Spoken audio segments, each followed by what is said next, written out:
Hello friends, this is Bhavana here. Welcome to let's crack. तो कैसे हैं आप सब? आई होप आप सब अच्छे होंगे, तैयारी भी अच्छे से कर रहे होंगे। जिनका आगे एग्जाम है और जिनका 9 तारीख में एग्जाम है वो कुछ ज़्यादा अच्छा तैयारी कर रहे होंगे, है ना, ज़्यादा पढ़ रहे होंगे।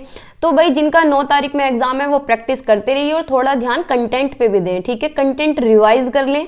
अगर वीडियो से आपको ज़्यादा अच्छा समझ आता है तो सारा कंटेंट मैंने अपलोड किया हुआ है, उससे रिवाइज कर लें। PDF सारी दी हुई हैं टेलीग्राम पे, वहाँ से रिवाइज कर लें। और जो खुद से आपने शॉर्ट नोट बनाए हुए हैं उन्हें भी रिवाइज करके जाएं, ठीक है। और एक और न्यूज़ है जो कि यूपी में आई है कि अब आपके CTET या फिर UP TET के नंबर भी ऐड होंगे। 25% नंबर आपके ऐड होंगे मेरिट लिस्ट में, ठीक है। तो अगर आप तैयारी धीमी कर रहे हैं तो और भी तेज तैयारी कर दीजिए, क्योंकि अब आपके CTET के जो मार्क्स हैं वो भी आपके लिए बेनिफिशियल होने वाले हैं, ठीक है। अब तक तो ये था कि 90 वाले भी एक ही कैटेगरी में और 130 वाले भी एक ही कैटेगरी में, लेकिन अब क्या है, कंपटीशन और बढ़ गया है। भाई देखो, कुछ के लिए फायदा भी है और कुछ के लिए नुकसान भी है, क्योंकि हर कोई 130 नहीं ला सकता, है ना।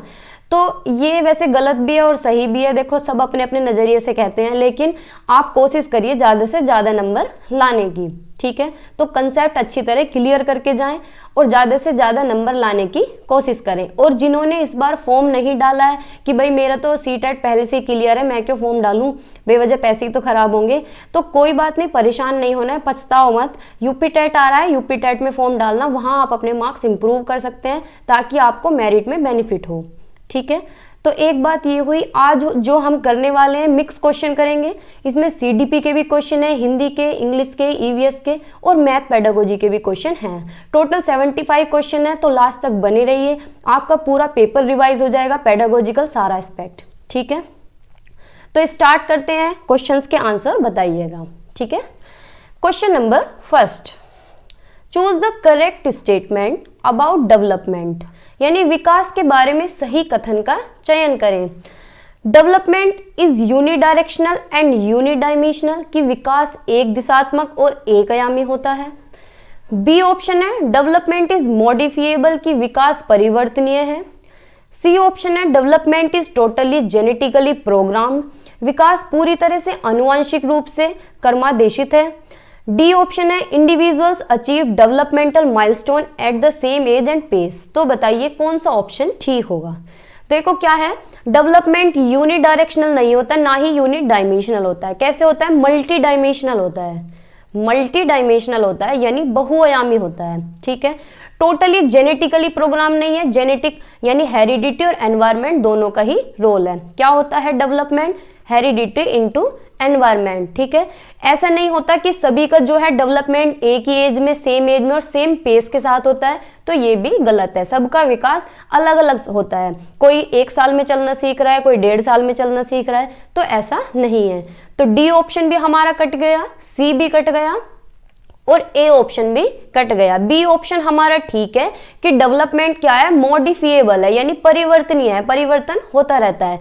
भाई जैसा मैं अब सोच रही हूँ, 5 साल बाद मेरी थिंकिंग ऐसी थोड़ी ना रहेगी, 10 साल बाद मेरी थिंकिंग ऐसी थोड़ी ना रहेगी, या फिर 10 साल पहले जो मेरी थिंकिंग थी अब ऐसी थोड़ी ना है, चेंज तो हो रहा है ना। तो क्या है, मॉडिफिएबल है। तो बी ऑप्शन हमारा करेक्ट है, ठीक है। आगे चलते हैं, क्वेश्चन नंबर 2 बताइए। Which of the following principle of development proposes that children gain muscular control of arms relatively earlier than that of fingers? यानी क्या है, हमारे आर्म्स पे कंट्रोल आता है, अंदर से बाहर की तरफ जो कंट्रोल आता है उसे क्या कहा जाता है, कौन सा प्रिंसिपल वो होता है।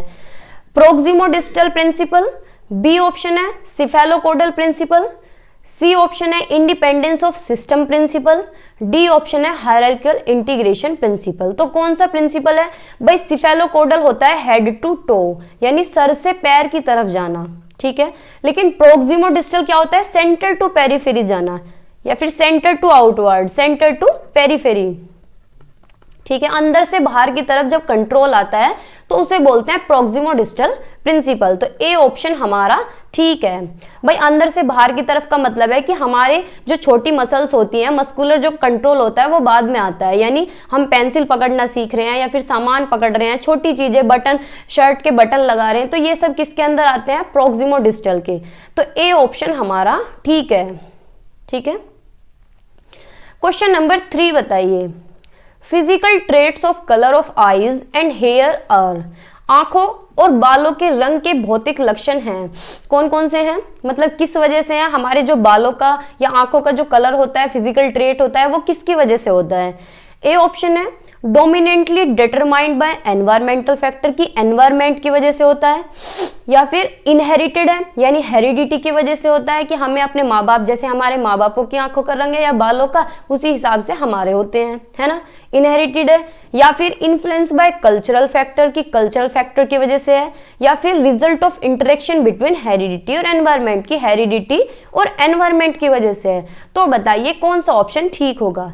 भाई जो हमारी आंखों का रंग है या फिर हमारे जो बाल हैं वो क्या है, इनहेरिटेड हैं, हमें क्या है पेरेंट्स से मिलते हैं, ये क्या है हेरिडिटी पे बेस्ड है, ना कि एनवायरमेंट पे। एनवायरमेंट पे तो दूसरी बात है कि बड़े होकर लड़कियां कलर करा लेती हैं, लड़के हैं, वो एक अलग फैक्टर हो गया, वो तो फैशन हो गया, है ना। तो बी ऑप्शन ठीक है, जो नेचुरली हमें मिलते हैं वो क्या है इनहेरिटेड होते हैं, यानी विरासत में मिले हुए, ठीक है, जैसे हमारे मम्मी का, पापा का, बाबा का आंखों का कलर होगा वैसा ही हमारा होगा, ठीक है। तो बी ऑप्शन हमारा करेक्ट है। नेक्स्ट क्वेश्चन बताइए, question number 4, dash is the primary agency of socialisation of children, बच्चों के सामाजिकरण की प्राथमिक एजेंसी है, कौन सी है, स्कूल है, मास मीडिया है, रिलीजन है, या फिर फैमिली है। तो बताइए प्राइमरी एजेंट ऑफ सोशलाइजेशन यानी बच्चे का सामाजिकरण जहां से शुरू होता है, भाई वो हमारा परिवार ही तो होता है ना। बच्चे का जहां से सामाजिकरण शुरू होता है वो होता है हमारा परिवार। सबसे पहले बच्चे का सामाजिकरण, बच्चा जो भी सीखता है समाज के बारे में, घर के बारे में, रिश्तेदारों के बारे में, वो अपने घर से ही तो सीखता है, तो घर ही तो हुआ, परिवार ही तो हुआ प्राइमरी एजेंसी। तो डी ऑप्शन हमारा ठीक है, क्या है, फैमिली। नेक्स्ट क्वेश्चन बताइए, question number 5, When a child can solve a problem with concrete objects only, जब बच्चा क्या है कोई भी चीजें देख के क्वेश्चन या कुछ भी सोल्व कर लेता है, कोई भी problem, His problem solving characteristic come under the stage of, तो ये जो प्रॉब्लम सॉल्विंग कैरेक्टरिस्टिक है, ये विशेषता है, ये कौन से स्टेज के अंदर आती है पियाजे की, सेंसरी मोटर स्टेज के अंदर, या फिर प्री ऑपरेशनल स्टेज के अंदर, या फिर कॉन्क्रीट ऑपरेशनल स्टेज के अंदर, या फिर फॉर्मल ऑपरेशनल के अंदर। तो बताइए कौन सा ऑप्शन ठीक होगा। भाई क्या है, बच्चा जो है कुछ भी देख के सोल्व कर लेता है चीजें, तो कहने का मतलब है बच्चा बड़ा हो रहा है, ठीक है। तो क्या है, कॉन्क्रीट ऑब्जेक्ट देख के सोल्व करता है, तो कौन सी स्टेज है, कॉन्क्रीट ऑपरेशनल स्टेज है, कॉन्क्रीट ऑपरेशनल स्टेज है, ठीक है। बच्चा रिवर्सिबिलिटी भी समझने लगेगा, ठीक है, कंजर्वेशन भी आ जाएगा उसके अंदर, क्लासिफिकेशन भी आ जाएगा, सीरिएशन भी आ जाएगा। तो सी ऑप्शन हमारा करेक्ट है, ठीक है। आगे चलते हैं, क्वेश्चन नंबर 6 बताइए, question number 6, a child made a mental note that all creatures that have wings and can fly are called birds, यानी बच्चे ने अपने दिमाग में एक स्कीमा बना लिया, एक मेंटल नोट बना लिया है कि क्या है, सारे क्रिएचर जिनके पास विंग्स हैं वो फ्लाई कर सकते हैं और उन्हें क्या कहा जाता है, बर्ड्स कहा जाता है। भाई बच्चे ने अपने दिमाग में स्कीमा बना लिया है कि जिनके पास पंख हैं और जो उड़ सकते हैं वे बर्ड्स कहलाते हैं, वो पक्षी कहलाते हैं, ठीक है। लेटर बाद में क्या देखता है, सी सा bat in a picture book, वो क्या है, किताब में चमगादड़ देखता है, ठीक है। Identify it as a bird instead of mammal, भाई उसके दिमाग में तो इंफॉर्मेशन उसने ऐड की हुई थी, तो वो क्या है, बैट यानी चमगादड़ है, उसे भी बर्ड ही बता रहा है, लेकिन चमगादड़ क्या है, मैमल होती है, स्तनधारी होती है, ठीक है। The process of knowledge construction describe here is, यानी जो उसने अपने दिमाग में ज्ञान बनाया हुआ है, नॉलेज बनाई हुई है, वो क्या कहलाएगी, एसिमिलेशन, या फिर एकोमोडेशन, या फिर सीरिएशन, या फिर कंजर्वेशन। तो बताइए कौन सा ऑप्शन ठीक होगा। भाई क्या है, बच्चे ने कुछ भी देखा, उसके किसी ने बता दिया, जब मम्मी ने, घर वालों ने, किसी ने बता दिया कि जिनके विंग्स होते हैं और जो उड़ते हैं उन्हें पक्षी कहते हैं, तो उसने अपनी किताब में भी देखा, उसे भी वो पक्षी बता रहा है, मैमल को, ठीक है। तो क्या हुआ, उसने अपने दिमाग में ऐड की हुई है इंफॉर्मेशन, ठीक है। तो क्या है, एसिमिलेशन है। अगर उसे अब कोई बता दे, इस पॉइंट पे आके अगर उसे कोई बता दे कि ये बैट नहीं, ये बर्ड नहीं है, ये है मैमल, ये पक्षी नहीं है, ये क्या है, स्तनधारी है, तो क्या है, वो इस इंफॉर्मेशन में कुछ ऐड कर ले, सॉरी कुछ चेंज कर लेगा, कुछ मॉडिफाई कर लेगा, और जब चेंज कर लेगा तो क्या कहलाएगा, एकोमोडेशन, ठीक है। अगर चेंज कर लेता है इस इंफॉर्मेशन में, कुछ मॉडिफाई कर लेता है, तो क्या कहलाता, क्या कहलाता, एकोमोडेशन, ठीक है। तो अब क्या आंसर होगा, एसिमिलेशन, ठीक है। अब तो उसके दिमाग में फिक्स है, ठीक है, उसने ये इन्फॉर्मेशन अपने दिमाग में ऐड की हुई है कि भाई क्या है, जो विंग्स हैं जिनके और जो उड़ सकते हैं वो क्या कहलाते हैं, बर्ड्स हैं, ठीक है। तो ये क्या कहलाता है, assimilation, add pre existing knowledge, ठीक है, प्री एग्जिस्टिंग नॉलेज। स्कीमा में क्या है, कुछ भी ऐड कर लेना, एसिमिलेशन कहलाता है। और एकोमोडेशन क्या होता है, कुछ भी चेंज कर लेना, कुछ मॉडिफाई कर लेना, ठीक है। तो ए ऑप्शन हमारा करेक्ट है। क्वेश्चन नंबर 7 बताइए, who propose the term zone of proximal development, ZPD किसने दिया है, ये तो बता ही देंगे आप। ए ऑप्शन है लॉरेंस कोलबर्ग, बी ऑप्शन है लेव वाइगोत्स्की, सी है जेरोम ब्रूनर, डी है जीन पियाजे। तो बताइए ZPD किसकी थ्योरी में आता है, भाई लेव वाइगोत्स्की की थ्योरी में आता है। ZPD स्कैफोल्डिंग MKO है ना, तो बी ऑप्शन हमारा करेक्ट है। क्वेश्चन नंबर 8 बताइए, which of the following correctly specifies the major difference between Jean पियाजे एंड लेव वाइगोत्स्कीज व्यू। निम्नलिखित में से कौन बच्चों के संज्ञानात्मक विकास पर जीन पियाजे और लेव वाइगोत्स्की के विचारों के बीच प्रमुख अंतर को सही ढंग से निर्दिष्ट करता है। तो बताइए कौन सा इनमें से एक सही है, जो जीन पियाजे कहते हैं बच्चों के बारे में और वाइगोत्स्की कहते हैं। ए ऑप्शन है, while Piaget emphasized child's independent efforts to make sense of their world, Vygotsky views cognitive development as a socially mediated process। जबकि पियाजे ने बच्चों के स्वतंत्र प्रयासों पर जोर दिया है ताकि वे अपनी दुनिया को समझ सकें, ठीक है, संसार की नॉलेज बना सकें, समझ सकें, अपने नॉलेज कंस्ट्रक्ट कर सकें। वाइगोत्स्की क्या कहते हैं, वाइगोत्स्की संज्ञानात्मक विकास को सामाजिक रूप से मध्यस्थ प्रक्रिया के रूप में देखते हैं, ठीक है। बी ऑप्शन है, Piaget viewed children as active independent being, Vygotsky viewed children are being controlled primarily by their environment। क्या Vygotsky ऐसा देखते हैं कि बच्चा जो है पहले क्या है, एनवायरमेंट के कंट्रोल में रहता है। सी ऑप्शन है, Piaget emphasized the importance of language in the cognitive development of children, Vygotsky emphasized the biological side of cognitive development। D option है, while according to Piaget children speak to themselves for self guidance, for Vygotsky children's talk are indicative और egocentrism। क्या है, egocentrism। तो ये भी गलत है भैया, ये गलत ऑप्शन है। ईगोसेंट्रिज्म की बात पियाजे करते हैं, इन्होंने कहा हुआ है वाइगोत्स्की के बारे में, ठीक है। तो डी ऑप्शन हमारा कट गया। सी ऑप्शन भी हमारा कटता है कि पियाजे किस पे जोर दे रहे हैं, लैंग्वेज पे। लैंग्वेज को वाइगोत्स्की ने टूल बताया, इन्होंने दिया है लैंग्वेज पे ध्यान, तो सी ऑप्शन भी हमारा कट गया है। Piaget viewed children as active independent being, Vygotsky viewed children as being controlled by primarily by their environment। तो ये ऑप्शन भी हमारा गलत है। ए ऑप्शन हमारा ठीक है कि पियाजे क्या है, बच्चे को कहते हैं कि बच्चा अपनी समझ बनाता है, संसार में लोगों को समझता है। वाइगोत्स्की क्या कहते हैं कि सोशली मीडिएटेड वो अपने डेवलपमेंट, अपना विकास करता है, ठीक है। वाइगोत्स्की क्या कहते हैं, संज्ञानात्मक विकास को सामाजिक रूप से मध्यस्थ प्रक्रिया के रूप में देखते हैं, ये समाज की बात करते हैं, ठीक है। तो ए ऑप्शन हमारा करेक्ट है, ठीक है भाई। क्वेश्चन नंबर 9 पे चलते हैं। Question number 9, Fatima reasons you should be honest because then your parent would be proud of you. Fatima कहती है आपको ईमानदार होना चाहिए क्योंकि तब आपके माता पिता को आप पर गर्व होगा, ठीक है। In which stage of Lawrence Kohlberg's theory of moral reasoning does Fatima come under. Fatima कौन सी स्टेज के अंदर आती है, भाई क्या है, इमेज बनाने में लगा है बच्चा कि तुम्हें ऑनेस्ट होना चाहिए क्योंकि तुम्हारे माँ बाप जो है तुम्हारे ऊपर गर्व करेंगे, या फिर तुम्हें क्लास में टॉप करना चाहिए, तुम्हारे पेरेंट्स तुम्हारे पे गर्व करेंगे, या फिर तुम्हें होमवर्क टाइम पे कंप्लीट करना चाहिए, तुम क्या है अच्छे बच्चे कहलाओगे। तो ये कौन सी स्टेज है, सोशल कॉन्ट्रैक्ट ओरिएंटेशन है, लॉ एंड ऑर्डर ओरिएंटेशन है, good boy good girl orientation या पनिशमेंट ओबीडियंस ओरिएंटेशन है। तो बताइए कौन सा ऑप्शन ठीक होगा। भाई क्या है, बच्चा क्या है अच्छे बनने की कोशिश कर रहा है, तो हम क्या है सी ऑप्शन के साथ जाएंगे कि बच्चा क्या है कौन सी स्टेज में, good boy good girl orientation में। तो सी ऑप्शन हमारा करेक्ट है, ठीक है। आगे चलते हैं, क्वेश्चन नंबर 10 पे आ गए हैं हम। क्वेश्चन नंबर 10 बताइए, which of the following will help in creating conducive learning environment in class. निम्नलिखित में से कौन कक्षा में अनुकूल अधिगम वातावरण बनाने में मदद करेगा, कौन सा एक अच्छा एनवायरनमेंट बनाएगा, कंड्यूसिव लर्निंग एनवायरनमेंट जहां बच्चा सीख सके। ए ऑप्शन है, providing equal opportunities of participation to all student, कि बच्चों को क्या है बराबर मौके दे जिससे कि सभी पार्टिसिपेट कर सके। ठीक है, क्या है सभी छात्रों को भागीदारी के समान अवसर प्रदान करना।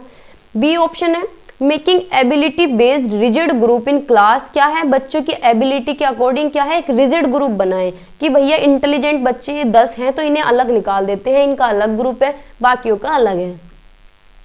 या फिर focus only on high achievers in class, class में जो भी बच्चे हाई अचीवर हैं यानी जिनके अच्छे नंबर आते हैं सिर्फ उन्हीं पे ही ध्यान दिया जाए। या फिर encouraging student to get high marks by any means, यानी बच्चों को क्या है प्रोत्साहित करें कि ज़्यादा से ज़्यादा तुम्हें नंबर लाने हैं। ठीक है, जैसे कि सीटेट में कि भैया तुम्हें ज़्यादा से ज़्यादा नंबर लाने, क्यों क्या कर सकते हैं हम लोग कि भैया गवर्नमेंट ने क्राइटेरिया फिक्स कर दिया है कि सीटेट के नंबर भी अब जुड़ेंगे, तो बच्चा क्या है दिन और जो 10 घंटे पढ़ रहे होंगे और 12 घंटे कर दिए कि चलो नंबर तो लाने ही है भैया, क्या पता सुपर टेट में 2-4 नंबर फालतू जुड़ी जाएँ, है ना। तो क्या है ऐसा है, ये ऑप्शन गलत है सी टेट के अकॉर्डिंग कि हमें बच्चे के मार्क्स पे ध्यान नहीं देना है, हमें बच्चों को मार्क्स के लिए इंकरेज नहीं करना है और ना ही हमें किसी पर्टिकुलर बच्चे पे फोकस करना है कि हाई अचीवर है इन पे फोकस करें, और ना ही हमें रिजिड ग्रुप बनाने हैं उनकी एबिलिटी के बेस पे। तो ये क्या है, ये गलत है सारे ऑप्शन, इनसे थोड़ी अच्छा एनवायरनमेंट होगा क्लास का। ये ऑप्शन ठीक है कि बच्चों को क्या है इक्वल अपॉर्चुनिटी दें और जिससे कि ज़्यादा से ज़्यादा बच्चे सभी के सभी पार्टिसिपेट कर सकें, सबको मौके दें। तो ए ऑप्शन हमारा ठीक है।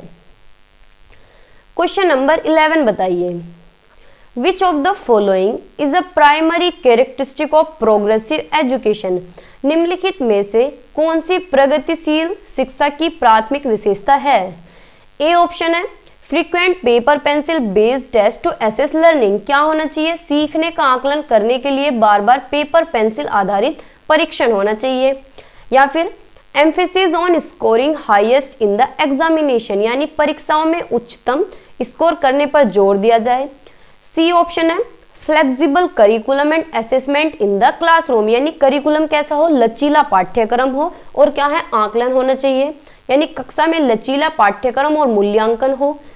Frequently use of extrinsic motivator, कि क्या है बाहरी प्रेरकों का लगातार उपयोग। तो बताइए कौन सा ऑप्शन ठीक होगा, कौन सी एक विशेषता है प्रगतिशील कक्षा की। भाई एक्सट्रिंसिक मोटिवेशन का क्या मतलब है कि सभी के नाम रिवार्ड रख दें कि जो टॉप करेगा उसे क्या है गिफ्ट मिलेगा या फिर उसे रिवार्ड मिलेगा, है तो ये तो गलत बात है। हमें क्या है इंट्रिंसिक मोटिवेशन पे ज़्यादा ध्यान देना चाहिए, हम अंदर से प्रेरित रहें नहीं ना कि बाहरी प्रेरणा हो, है ना।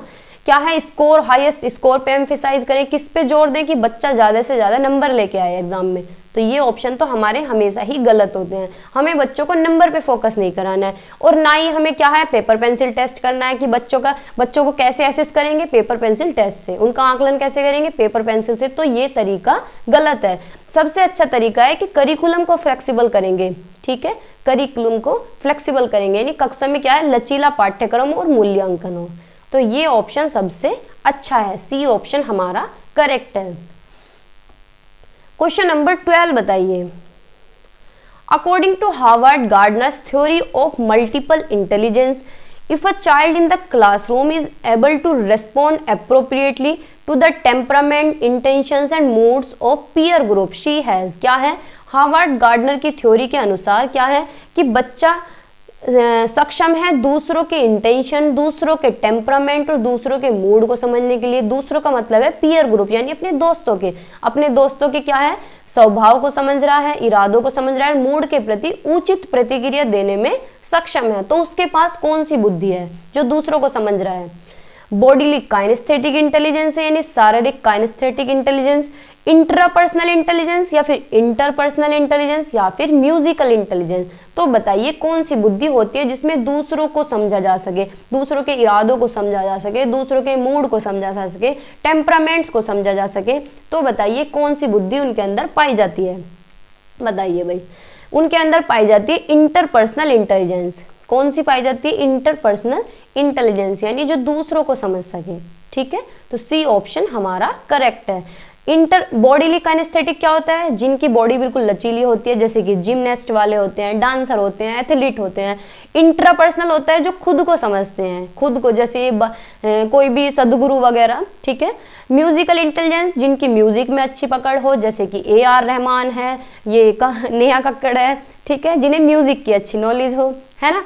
तो C ऑप्शन हमारा करेक्ट है, ठीक है। क्वेश्चन नंबर 13 बताइए। क्वेश्चन नंबर 13 पे तो आए हैं, है ना। हाँ, question number 13, which of the following is not a higher order thinking skill. निम्नलिखित में से कौन उच्च स्तरीय चिंतन कौशल नहीं है, हायर ऑर्डर थिंकिंग स्किल कौन सा नहीं है। एनालिसिस, इवैल्यूएशन, क्रिएशन या फिर रिकॉल। तो बताइए कौन सा एक ऑप्शन ठीक होगा। भाई हमने ब्लूम टैक्सोनॉमी तो पढ़ी थी, जो लोअर ऑर्डर है वो नीचे रहता है, हायर ऑर्डर यानी ऊपर की तरफ चलते हैं, ठीक है। तो एनालिसिस भी ऊपर की तरफ आता है, इवैल्यूएशन भी आता है, क्रिएशन भी आता है, लेकिन रिकॉल नहीं है। तो डी ऑप्शन हमारा करेक्ट है, ठीक है। डी ऑप्शन हमारा करेक्ट है क्योंकि नोट पूछा है, ठीक है। क्वेश्चन नंबर 14 बताइए। Question number 14, according to the right of persons with disabilities act 2016, the correct way to refer to a person who has limitations in intellectual functioning is। विकलांग व्यक्तियों के अधिकार अधिनियम 2016 के अनुसार किसी व्यक्ति को संदर्भित करने का सही तरीका है जिसकी बौद्धिक कार्य प्रणाली में सीमाएं हैं, क्या है। मेंटली रिटार्डेड, बी ऑप्शन है person with intellectual handicap, mentally handicap या फिर पर्सन विद इंटेलेक्चुअल डिसेबिलिटी। तो कौन सा ऑप्शन ठीक होगा बताइए, कौन सा है। RPWD एक्ट, RPWD एक्ट, ठीक है, 2016 में जो आया था, ये किसके लिए आया था, पर्सन विद इंटेलेक्चुअल डिसेबिलिटी, ठीक है, पर्सन विद इंटेलेक्चुअल डिसेबिलिटी। तो डी ऑप्शन हमारा करेक्ट है, ठीक है। क्वेश्चन नंबर 15 बताइए। Which of the following does not characterise inclusion. निम्नलिखित में से कौन समावेशन की विशेषता नहीं है, नॉट पूछ रहा है भाई। ए ऑप्शन है वेलकमिंग एंड सेलिब्रेटिंग डाइवर्सिटी, की विविधता का स्वागत करना और जश्न मनाना। सही बात है, अलग अलग पृष्ठभूमि से जो बच्चे आते हैं उन्हें क्या है, अपनाएं, उनका सम्मान करें। Enabling children self esteem and confidence to learn, सीखने के लिए बच्चों को आत्मसम्मान और आत्मविश्वास को सक्षम करना, कि बच्चों के अंदर कॉन्फिडेंस पैदा करना, उनका सेल्फ एस्टीम डेवलप करना। सी ऑप्शन है removing physical, social and attitudinal barrier, जो बैरियर आ रहे हैं उनकी लर्निंग में या इंक्लूजन में, समावेशन में, उन्हें क्या है, हटाना, रिमूव करना।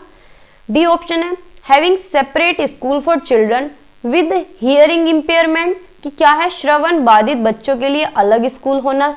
तो बताइए कौन सी एक विशेषता नहीं होगी। भाई समावेशन की ये भी विशेषता है कि क्या है, अलग अलग पृष्ठभूमि से जो बच्चे आ रहे हैं, विविधता वाले जो बच्चे हैं, हमें विविधता का क्या है, जश्न मनाना चाहिए और स्वागत करना चाहिए, है ना। क्या है, बच्चों के अंदर सेल्फ कॉन्फिडेंस डेवलप करें, सेल्फ एस्टीम डेवलप करें, तो ये भी ठीक है। जो बैरियर आ रहे हैं उनके आगे, जो रुकावट हैं उन्हें हटाएं, तो ये भी ठीक है। लेकिन ये बात गलत है कि सेपरेट स्कूल बना दें, जिन बच्चों को सुनाई नहीं दे रहा है या कम सुन रहा है उनके लिए क्या है, सेपरेट स्कूल होना चाहिए। तो ये ऑप्शन इंक्लूजन के अंदर नहीं आता है। समावेशन का मतलब होता है सभी को साथ लेके चलना, सभी को एक ही कक्षा में पढ़ाना, जिस तरह का बच्चा है उसे उसी तरह से केटर करना, ठीक है। तो डी ऑप्शन हमारा करेक्ट है, ठीक है भाई। क्वेश्चन नंबर 16 बताइए। Difficulty in making omissions, reversals and substitution while reading text is an indication of, क्या है, पाठ पढ़ते समय चूक, उलटफेर और प्रतिस्थापन करने में कठिनाई किसका संकेत है। बताइए कौन सा विकार है बच्चे के अंदर, बच्चे को क्या है, पढ़ने संबंधित समस्या है, उसे पढ़ने में क्या है, चूक कर रहा है, वो उलटफेर कर रहा है, शब्दों को उलट सुलट पढ़ रहा है। तो बताइए कौन सा विकार होगा, डायसोनिया, डिसलेक्सिया, डिसकैलकुलिया या डिस्फोरिया। तो बताइए कौन सा एक ऑप्शन ठीक होगा। भाई सबसे ज्यादा क्वेश्चन इसी से आते हैं, क्या कहलाएगा, डिसलेक्सिया, यानी बच्चे को क्या है, पढ़ने संबंधित विकार है। तो बी ऑप्शन हमारा ठीक होगा, सबसे ज्यादा पूछा जाता है ये, हमेशा ये क्वेश्चन आया है, आज तक 2019 में भी आया, 18 में भी आया, और जितने ऑनलाइन एग्जाम हुए हैं सभी में आया है डिसलेक्सिया से क्वेश्चन। कभी तो मैच द फॉलोइंग में दे देगा, कभी क्वेश्चन के अकॉर्डिंग पूछ लेगा, कभी नोट करके पूछ लेगा, तो आएगा इससे जरूर, ठीक है। तो बी ऑप्शन हमारा करेक्ट है। क्वेश्चन नंबर 17 बताइए। 17 बताइए। The ability to think about something in novel and unusual ways that and coming up with unique solution to a problem is called. किसी चीज के बारे में नए और असामान्य तरीके से सोचने, किसी समस्या के अनूठे समाधान के लिए के साथ आने की क्षमता क्या कहलाती है? बताइए भाई। कुछ अलग सोचना, कुछ यूनिक सोचना, अलग अलग सॉल्यूशन सुझाना, तो ये किसके अंदर आता है? इम्पल्सिविटी की यानी आवेगशीलता के अंदर, रिवर्सिबिलिटी यानी पलट के सोचना, प्रतिवर्तीता, या फिर हाइपर एक्टिविटी अति सक्रियता, या फिर क्रिएटिविटी रचनात्मक। तो बताइए कौन सा ऑप्शन ठीक होगा? भाई इस तरह के क्वेश्चन भी आते हैं, लेकिन इस तरह के क्वेश्चन में हमें क्या है ध्यान देना है कि क्या है, देखो क्वेश्चन ही बता रहा है ability to think about novel यानी कुछ नया सोच रहे हैं, अनयूजुअल वे कुछ नया तरीका लगा रहे हैं, क्या है coming with unique solution. Unique solution किस में आएगा भाई? क्रिएटिविटी में ही तो आएगा। क्रिएटिविटी का मतलब होता है कुछ यूनिक करना, है ना, कुछ यूनिक करना, कुछ नोवल करना, कुछ इनोवेशन करना। तो ये क्या है, ये किसके अंदर आता है? रचनात्मकता के अंदर आता है। ठीक है, तो डी ऑप्शन हमारा करेक्ट है। ठीक है, तो इस तरह के क्वेश्चन भी आ जाते हैं। क्वेश्चन नंबर 18 बताइए। Errors made by children in the process of learning are indicative of. सीखने की प्रक्रिया में बच्चों द्वारा की गई त्रुटियां किसका सूचक हैं? बताइए। जो बच्चे एरर्स करते हैं, एरर्स से हर शिफ्ट में क्वेश्चन आया है, इस बार भी आएगा, तो अच्छी तरह से करके जाना। ए ऑप्शन है the need for more drill and practice, कि अधिक कवायद और अभ्यास की आवश्यकता है। अगर कोई बच्चा एरर्स या गलतियां कर रहा है तो उसे ज़्यादा से ज़्यादा ड्रिल कराएं, प्रैक्टिस कराएं, या फिर परमानेंट कोग्निटिव इनएबिलिटीज टू लर्न, कि सीखने के लिए स्थायी संज्ञानात्मक अक्षमताएं, कि बच्चे को क्या है, बच्चा सीख नहीं पाता, उसके अंदर यह क्या है अक्षमताएं है, या फिर कुछ विकार है या कुछ दिक्कत है। ठीक है, qualitative difference in children's thinking as compare to adults. C option है कि वयस्कों की तुलना में बच्चों की सोच में गुणात्मक अंतर, कि उनके सोचने का जो गुण है, जो गुणात्मक है वो अलग है। भाई जैसा मैं सोचती हूँ ऐसा मेरी मम्मी थोड़ी ना सोचेंगी, है ना, मेरी सोच अलग है, मेरी मम्मी की सोच अलग है। क्यों? क्योंकि उम्र का दायरा है ना। डी ऑप्शन है genetic influence on cognitive development of children, कि बच्चों के संज्ञानात्मक विकास पर अनुवांशिक प्रभाव, कि किसका प्रभाव है? जेनेटिक्स का। तो बताइए कौन सा ऑप्शन ठीक होगा? बच्चे जो एरर्स करते हैं ये किसका इंडिकेटिव है? भाई बच्चे जो गलतियां करते हैं वो क्या है, वो किसका इंडिकेटर है? सी ऑप्शन का। ठीक है, सी ऑप्शन का, कि बच्चे क्या है, बच्चों की जो सोचने की क्वालिटी है ना वो अलग है। सोचते तो वो बड़ों जितना ही है, लेकिन उनकी क्वालिटी अलग है। हमें क्या चाहिए? हमें लैपटॉप चाहिए, फोन चाहिए, हम क्या है गैजेट्स की बात करेंगे, बच्चे खिलौनों की बात करेंगे, है ना। तो सी ऑप्शन हमारा करेक्ट है। क्वेश्चन नंबर 19 बताइए। Which of the following strategy will not enhance the quality of teaching learning process? निम्नलिखित में से कौन सी रणनीति शिक्षण अधिगम प्रक्रिया की गुणवत्ता में वृद्धि नहीं करेगी? नोट पूछ रहा है। Using multiple means to represent the information, सूचना का प्रतिनिधित्व करने के लिए कई माध्यमों का उपयोग करना। भाई ज़्यादा से ज़्यादा क्या है माध्यम हो इंफॉर्मेशन को पहुंचाने तक बच्चों के।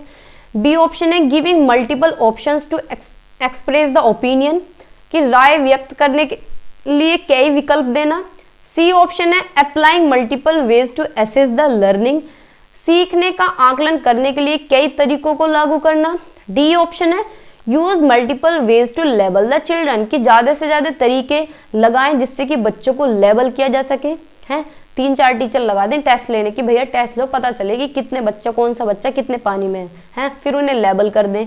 तो यही तो ऑप्शन होगा। गलत पूछा है, हमें बच्चों को लेबल नहीं करना है, कि टैग नहीं लगाना है कि तुम होशियार हो तुम अलग बैठो, तुम डल हो तुम अलग बैठो। तो यही गलत ऑप्शन है। ठीक है, तो डी ऑप्शन हमारा करेक्ट है, क्योंकि गलत पूछा है। बाकी सारे सही है, कि क्या है मल्टीपल मीन्स होने चाहिए, अलग अलग तरीके होने चाहिए जिससे कि इंफॉर्मेशन को प्रेजेंट कर सके, रिप्रेजेंट कर सके। ठीक है, मल्टीपल ऑप्शंस हो जिससे कि क्या है ओपिनियन एक्सप्रेस कर सके। ठीक है, और क्या है अलग अलग तरीके होने चाहिए जिससे कि बच्चों का आकलन हो सके। लेकिन ये नहीं है कि अलग अलग तरीके अलग अलग तरीके होने चाहिए जिससे बच्चों को लेबल किया जा सके। तो ये ऑप्शन हमारा गलत है। ठीक है, तो डी ऑप्शन पे हम जाएंगे क्योंकि नोट पूछा है। क्वेश्चन नंबर 20 बताइए। Which of the following steps are not involve in problem solving, निम्नलिखित में से कौन सा चरण समस्या समाधान में शामिल नहीं है, बताइए।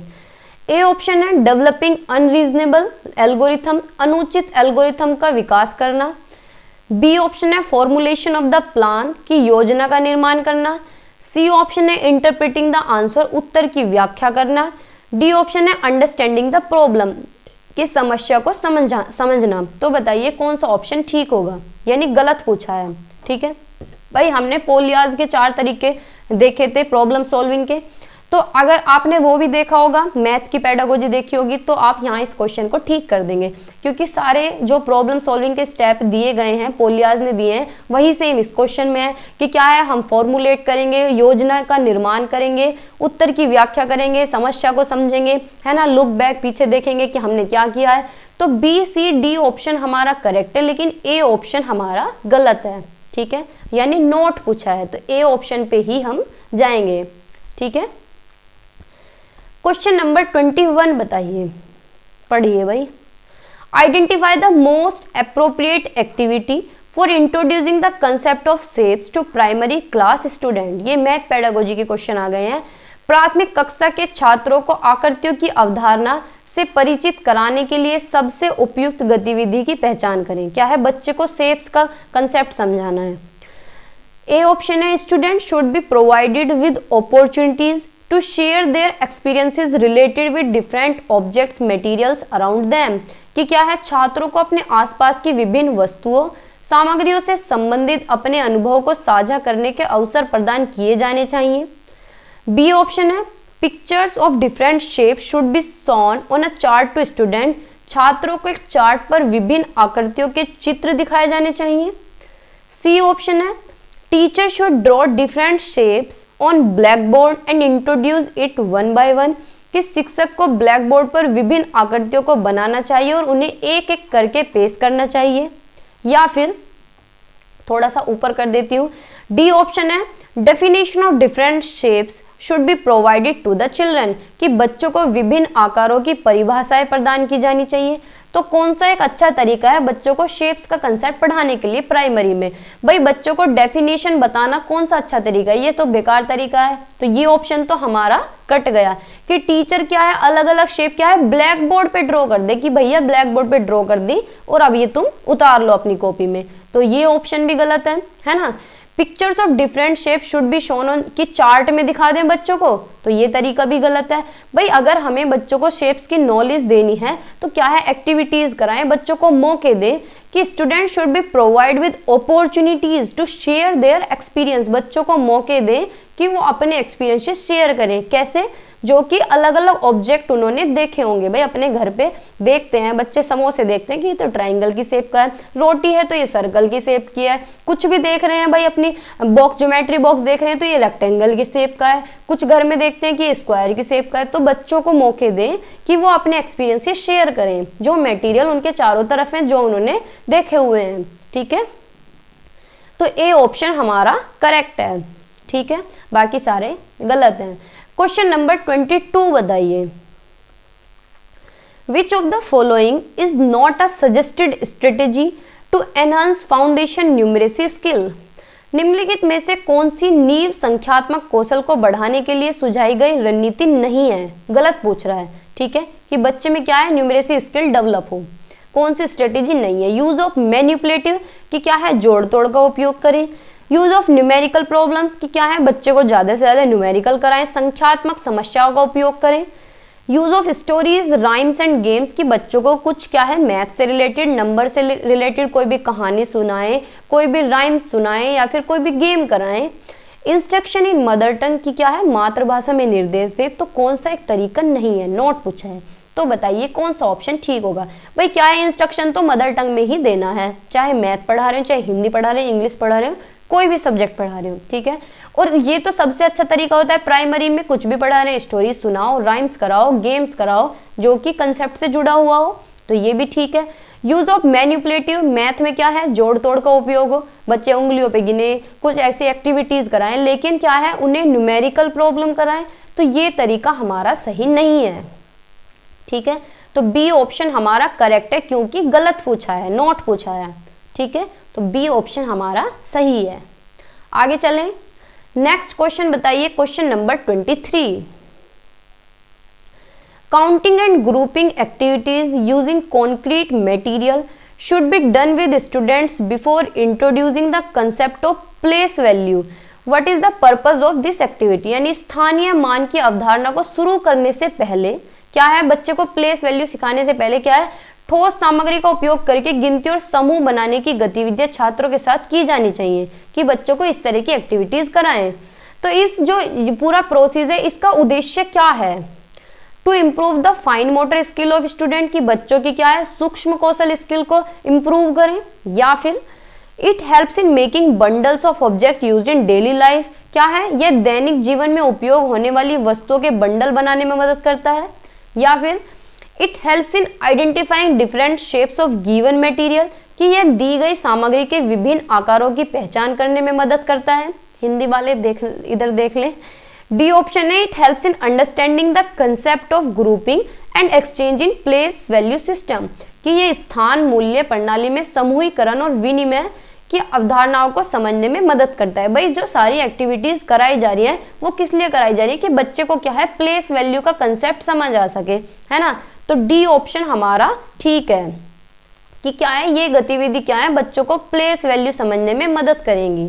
ठीक है, तो डी ऑप्शन हमारा करेक्ट है। ठीक है, आगे चलें, जल्दी जल्दी बता दो।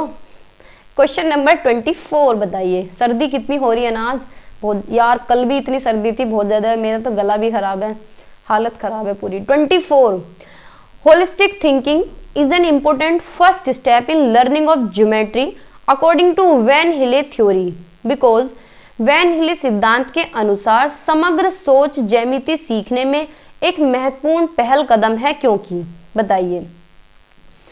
It is the basis for analysing shapes and developing visualisation skill, की यह आकृतियों के विश्लेषण और दृश्य कौशल विकसित करने का आधार है। कि भाई होलिस्टिक थिंकिंग क्या होती है, सर्वांगीण सोच, होलिस्टिक डेवलपमेंट होता है सर्वांगीण विकास, तो होलिस्टिक थिंकिंग क्या होगी, बच्चे की ओवरऑल थिंकिंग जो होती है। ठीक है, क्या है, ये पहला स्टेप है ज्योमेट्री का, कौन सी थ्योरी का, वैन हिले की थ्योरी का। तो पहला स्टेप कौन सा है, पहली स्टेज कौन सी है, पहला लेवल कौन सा है, लेवल 0, कौन सा था, विजुअलाइजेशन।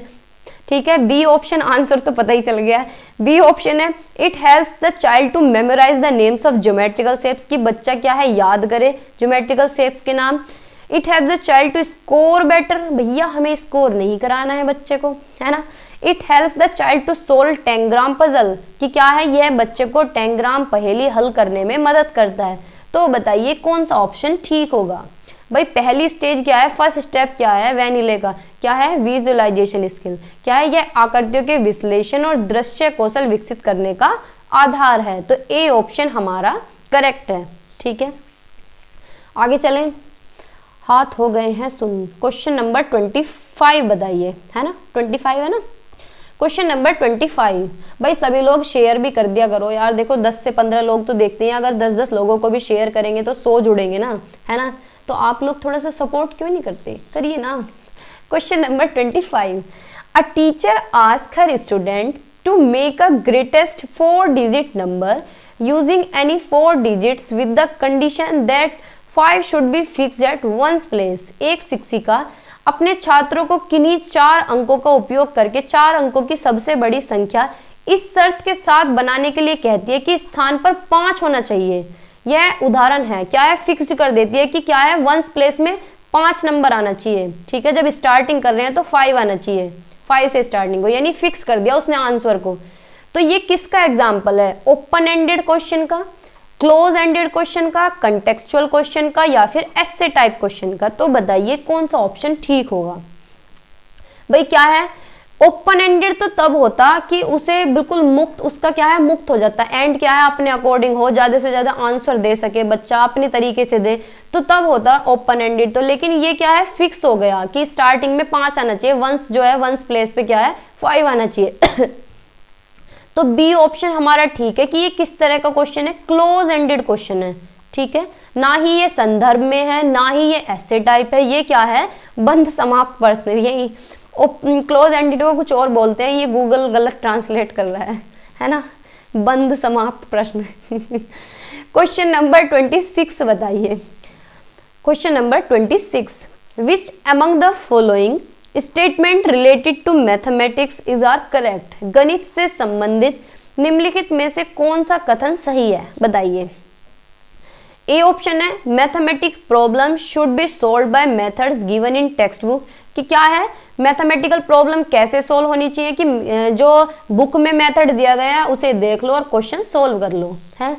या फिर mathematics involves numbers and number concept only, कि मैथमेटिक्स के अंदर सिर्फ नंबर ही आते हैं या फिर नंबर का ही कंसेप्ट आता है।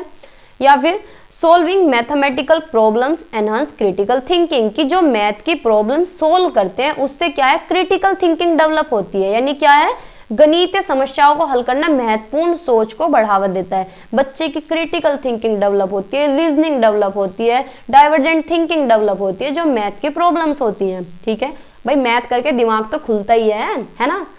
तो कौन सा ऑप्शन ठीक होगा, सी ऑप्शन ठीक होगा, है ना। ए भी गलत है कि भैया टेक्स्ट बुक में से सोल्व कर लो, बी भी गलत है कि इसके अंदर सिर्फ नंबर ही आते हैं। जब ओनली आ जाता है ना तो ओनली का मतलब है कि उसने लिमिटेड कर दिया आंसर को, ठीक है, कि भाई शादी का किसी के घर न्योता जा रहा है कि बस तुम्हें ही आना है, तो क्या है बेइज्जती हो जाएगी कि भाई अकेले को बुलाया है ना। तो क्या है ओनली नहीं आना है किसी भी ऑप्शन में, एक एग्जाम्पल दे रही हूँ वैसे ही। तो सी ऑप्शन हमारा करेक्ट है। मजाक भी तो होता रहना चाहिए, है ना। क्वेश्चन नंबर 27 बताइए। Mistakes are a necessary part of learning, गलतियां क्या है सीखने का एक आवश्यक हिस्सा है। ए ऑप्शन है is wrong since it shows that student are not performing as expected, कि क्या है मिस्टेक अगर बच्चे ने कर दी है ये नेसेसरी पार्ट है लर्निंग का, ये बात गलत है क्योंकि बच्चे क्या है ये जो बच्चों से एक्सपेक्ट किया गया है ऐसा बच्चे परफॉर्म नहीं कर रहे हैं।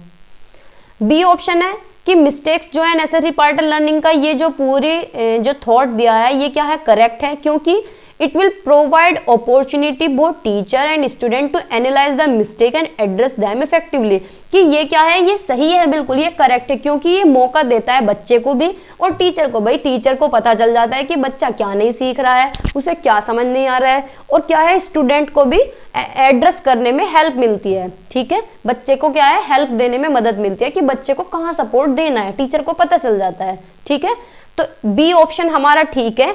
बाकी भी पढ़ लेते हैं। Is correct since it shows that student are not learning because the math teacher is not efficient, कि क्या है ये सही है लेकिन बच्चा सीख इसलिए नहीं रहा है क्योंकि मैथ का टीचर अच्छा नहीं है। डी ऑप्शन है is wrong since learning requires accuracy, कि ये गलत है क्योंकि लर्निंग क्या है एक्यूरेसी रिक्वायर्ड है, एक्यूरेसी को रिक्वायर करती है। गलत है क्योंकि सीखने के लिए सटीकता की आवश्यकता है। भैया सटीक नहीं, हमें सटीक तो कुछ भी नहीं निकलता। सी ऑप्शन भी गलत है, डी भी गलत है और ए भी गलत है। बी ऑप्शन ठीक है कि मिस्टेक जो बच्चे करते हैं ये सही है, इससे टीचर को पता चल जाता है कि बच्चे को क्या नहीं आ रहा है और किस तरह से एड्रेस करना है, बच्चा क्यों गलती कर रहा है, ठीक है, कहाँ गलती कर रहा है। तो बी ऑप्शन हमारा करेक्ट है। ठीक है, क्वेश्चन नंबर 28 बताइए which of the following is a higher goal of mathematics learning according to the national curriculum framework 2005। National curriculum framework 2005 के अनुसार निम्नलिखित में से कौन सा गणित सीखने का उच्च लक्ष्य है, बताइए। ए ऑप्शन है making a child proficient in solving problem in mathematics, की गणित में समस्या को हल करने में बच्चे को कुशल बनाना। बी ऑप्शन है turning out employable adults who can contribute to social and economic development of the country, कि क्या है बच्चे को मैथ इसलिए सिखाएं कि क्या है वो एक रोजगार वाला इंसान बन जाए, जिसे क्या है रोजगार मिल जाए, रोजगार योग्य हो और क्या है सोशली भी हेल्प करे और इकोनॉमिक में भी हेल्प करे देश की। सी ऑप्शन है developing the inner resource of the child for मैथमेटाइजेशन of his और हर माइंड, कि क्या है बच्चे के मन के गणितीकरण के लिए उसके आंतरिक संसाधनों का विकास करना है, कि बच्चे का थॉट प्रोसेस ये होना चाहिए कि बच्चा गणित की तरह सोचे, यानी उसका क्या है गणितीकरण हो, मैथमेटाइजेशन हो।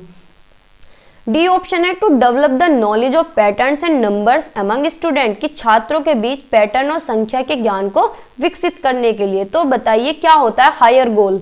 हायर गोल मैथमेटिक्स का क्या होता है, एनसीएफ 2005 के अकॉर्डिंग हमने पढ़ी थी मैथ की पेडागोजी, डिटेल में भी पढ़ी है और हमने मैराथन भी करी है 2 बार, ठीक है। एक बार मैराथन करिए, एक बार वन शॉट करिए। अगर आपने वो नहीं देखे हैं तो जाकर देख लें, क्योंकि अगर आप काट काट के भी देख लेते हैं तो भी आपको कुछ ना कुछ हेल्प भी मिलेगी, ठीक है। तो कौन सा ऑप्शन हमारा ठीक है, सी ऑप्शन हमारा करेक्ट है कि बच्चे के क्या है, थॉट प्रोसेस का मैथमेटाइजेशन करना है कि बच्चा क्या है, गणित की तरह सोच सके, ठीक है। तो ये हमें बच्चे के अंदर डेवलप करना है, तो सी ऑप्शन हमारा करेक्ट है, ठीक है। ये बिल्कुल स्टार्टिंग में ही कराया था जब मैथ की क्लास स्टार्ट हुई थी, ठीक है। ये फर्स्ट ही चैप्टर है। A person says girls are better in mathematics than boys, for this claim which of the following data will help him. एक व्यक्ति कहता है कि क्या है, लड़कियां गणित में लड़कों से बेहतर होती हैं। इस दावे के लिए निम्नलिखित में से कौन सा डेटा उसकी मदद करेगा? तो बताइए कौन सा ऑप्शन ठीक होगा। ए ऑप्शन है getting opinion of many person in the community, की भाई आस पड़ोस में समुदाय में जाके पूछें, उनका ओपिनियन लें, ठीक है। बी ऑप्शन है giving test to the class and comparing the marks obtained by boys and girls, कि क्या है भाई, इस अगर किसी आदमी ने ऐसा कह दिया है तो क्लास में टेस्ट कराएं बच्चों का और कंपेयर करें कि लड़की के ज्यादा नंबर हैं कि लड़कों के ज्यादा नंबर हैं। सी ऑप्शन है his prior experience at home and school, घर और स्कूल में उनके पिछले अनुभव देखें। या फिर various research studies in the domain of gender and mathematics, की लिंग और गणित के क्षेत्र में विभिन्न शोध अध्ययन बताओ। तो कौन सा ऑप्शन ठीक होगा? भाई अगर डेटा कलेक्ट करना है तो सबसे बढ़िया तरीका है कि रिसर्च देखें, रिसर्च इस पे क्या कहती है, ठीक है, कि रिसर्च इस पे क्या कहती है जेंडर के ऊपर। तो सबसे बढ़िया तरीका है बच्चों को अवेयर कराने का। रिसर्च कभी भी ये नहीं कहती कि लड़कियां ज्यादा अच्छी हैं या फिर लड़का ज्यादा अच्छा है, ये क्या है, जेंडर न्यूट्रल बात करते हैं, ठीक है। तो डी ऑप्शन हमारा करेक्ट है। आगे चलें, क्वेश्चन नंबर 30 बताइए। अब आ गए हैं ईवीएस के question. The animal who can move it's years in the different directions which helps him to catch the sound from all direction is, वह जानवर जो अपने कानों को अलग अलग दिशाओं में घुमा सकता है जिससे वह उसे सभी दिशाओं में आने वाली आवाजों को पकड़ने में मदद मिलती है। भाई कौन इतना अवेयर रहता है, कौन इतना स्ट्रिक्ट रहता है कि पत्तियों की सरसराहट तक पहचान लेता है? भाई कौन सा जानवर है? लंगूर है या स्लोथ है या फिर डॉग है या फिर टाइगर है? बताइए कौन सा ऑप्शन ठीक होगा। भाई कुत्ते को तो महक आती है ना, सबसे ज्यादा, लेकिन ऐसा कौन सा जानवर है जो अपने शिकार को दूर से ही पहचान लेता है, पत्तियों की सरसराहट तक उसे समझ आ जाती है, ठीक है। तो ये कौन है? ये टाइगर है। डी ऑप्शन हमारा करेक्ट है। ऐसा कौन है? बाघ है, ठीक है। आगे चलें, क्वेश्चन नंबर 31 बताइए। 31, select the activity which is different from the other activity. ये कुछ एक्टिविटी दी गई है, इनमें से एक जो है वो अलग है, वो आपको बतानी है कि कौन सी है। प्रिपेयरिंग टी, की चाय बनाना, या फिर तैरना, या फिर बालों को बहाना, या फिर नीडिंग डो यानी आटा लगाना। तो बताइए कौन सा ऑप्शन ठीक होगा। बताओ भाई बताओ। ए ऑप्शन है प्रिपेयरिंग टी, बी ऑप्शन है स्विमिंग, सी है कॉम्बिंग हेयर, डी है नीडिंग डो। बताओ, आटा गूंथना, बालों में कंघी करना, तैरना या फिर चाय बनाना। तो ये कौन सा ऑप्शन होगा? ये होगा बालों में कंघी करना, क्योंकि अब इसका भी रीजन है। भाई हम चाय बनाते हैं उसमें पानी भी डालते हैं, दूध भी डालते हैं। हम तैरते हैं तो हम किस में तैरते हैं? पानी में तैरते हैं। आटा गूंथते हैं तो पानी में गूंथते हैं, लेकिन बाल थोड़ी पानी में बहाते हैं। तो सी ऑप्शन हमारा ठीक होगा, कॉम्बिंग हेयर। ये इन चारों में से एक अलग है, ठीक है। अब हम नाई थोड़ी हैं, बाल थोड़ी कट करेंगे पानी लगा लगा के। क्वेश्चन नंबर 32 बताइए। Question number 32, a group of 3 eatable each member of which is rich in iron is. Iron का स्रोत बताना है, कौन कौन से आयरन के स्रोत हैं जिनमें प्रचुर मात्रा में आयरन पाया जाता है। 3 खाद्य पदार्थों का एक समूह है जिसमें प्रत्येक सदस्य में लौह तत्व प्रचुर मात्रा में होता है। ए है स्पाइनेज, जैगरी, आंवला। इतना ज्यादा रिपीट है क्वेश्चन, मैं तो जिस भी शिफ्ट की ईवीएस हम करते हैं सभी में क्वेश्चन मिलता है, ठीक है, और सेम ही मिलता है। अगर ये वो क्वेश्चन भी आपने गलत कर दिया ना तो देख लेना बस। बी ऑप्शन है स्पाइनेज, आंवला, टमाटो। सी है जैगरी, कैबेज। वैसे मजाक कर रही हूँ, आंवला, क्योंकि कभी कभी ऐसा भी होता है कि आते आते क्वेश्चन भी गलत हो जाता है, ठीक है, क्योंकि हड़बड़ाहट में क्या है, ज्यादातर जो क्वेश्चन सही होते हैं उनमें भी गलत टिक हो जाता है। डी ऑप्शन है स्पाइनेच, ओनियन, टमाटो। तो बताइए कौन सा ऑप्शन ठीक होगा। भाई सबसे ज्यादा जो आयरन पाया जाता है वो पालक में पाया जाता है, गुड़ में पाया जाता है, आंवला में पाया जाता है, तो यही ऑप्शन हमारा ठीक है। बाकी किसी ऑप्शन पे जाने की हमें जरूरत ही नहीं है। ठीक है, क्वेश्चन नंबर 33 बताइए। Question number 33, title of the lesson of the class 5th, 5वीं क्लास की कोई बुक है, उसमें जो लेसन दिया गया है वो किसने लिखा है? हमारे देश के प्रेसिडेंट ने, प्रेसिडेंट ऑफ अवर कंट्री, ठीक है, जाकिर हुसैन ने। कौन सा चैप्टर है वो? ए ऑप्शन है every drop counts, B option है treat for mosquitoes, C option है blow hot blow cold, D option है ऑन द मूव अगेन। तो बताइए कौन सा एक चैप्टर है इनमें से? भाई वो चैप्टर है ब्लो हॉट ब्लो कोल्ड, यानी सी ऑप्शन हमारा करेक्ट है। ठीक है, ये इन्हीं के द्वारा लिखा गया है। ठीक है, सी ऑप्शन हमारा करेक्ट है। क्वेश्चन नंबर 34 बताइए, पढ़िएगा और बताइएगा, हम भी पढ़ेंगे। In one of the state of our country it is observed that most of the houses in rural areas are made on the strong bamboo pillars. हमारे देश के एक राज्य में यह देखा गया है कि ग्रामीण क्षेत्रों में अधिकांश घर बांस के मजबूत खंभे पर बने होते हैं। लकड़ी के फर्श लगभग 3 से 3.5 मीटर ऊंचे बने होते हैं। घरों की दीवारें भी लकड़ी की बनी होती हैं। भारी बारिश के कारण घरों की छतें आमतौर पर ढलानदार बनी होती हैं। यह राज्य हो सकता है, कौन सा राज्य हो सकता है? ये बिहार है या फिर असम है या फिर गुजरात है या फिर उत्तराखंड है? भाई पढ़ा था हमने, थ्योरी सारी करी है, तो बताइए कौन सा ऑप्शन ठीक होगा? बताओ ऐसे घर कहाँ मिलते हैं? ऐसे घर पाए जाते हैं असम में। कहाँ पे? कंप्यूटर जी बी पे लॉक कर दिया जाए। ठीक है, तो बी ऑप्शन हमारा करेक्ट है। ठीक है, बी फॉर बेस्ट ऑप्शन में सॉरी कमेंट में बहुत बच्चे बोलते हैं। क्वेश्चन नंबर 35 बताइए, consider the following statements regarding the practices followed by the farmers of the Jharkhand under झूम फार्मिंग। झूम फार्मिंग के बारे में कौन कौन से ऑप्शन ठीक हैं ये बताना है। After cutting one crop the land is left as it for the same year, यानी एक फसल काटने के बाद क्या है, भूमि को वर्षों तक वैसे ही छोड़ दिया जाता है, यानी उसे खाली छोड़ दिया जाता है। ठीक है, सही बात है। The weeds bamboo are pulled out and burned in the field, क्या होता है कि खरपतवार बांस आदि निकालकर खेत में जला दिए जाते हैं, तो क्या ये सही है? सी ऑप्शन है the ash of the weeds act as manure, कि खरपतवारों की राख खाद का काम करती है, ये भी ठीक है।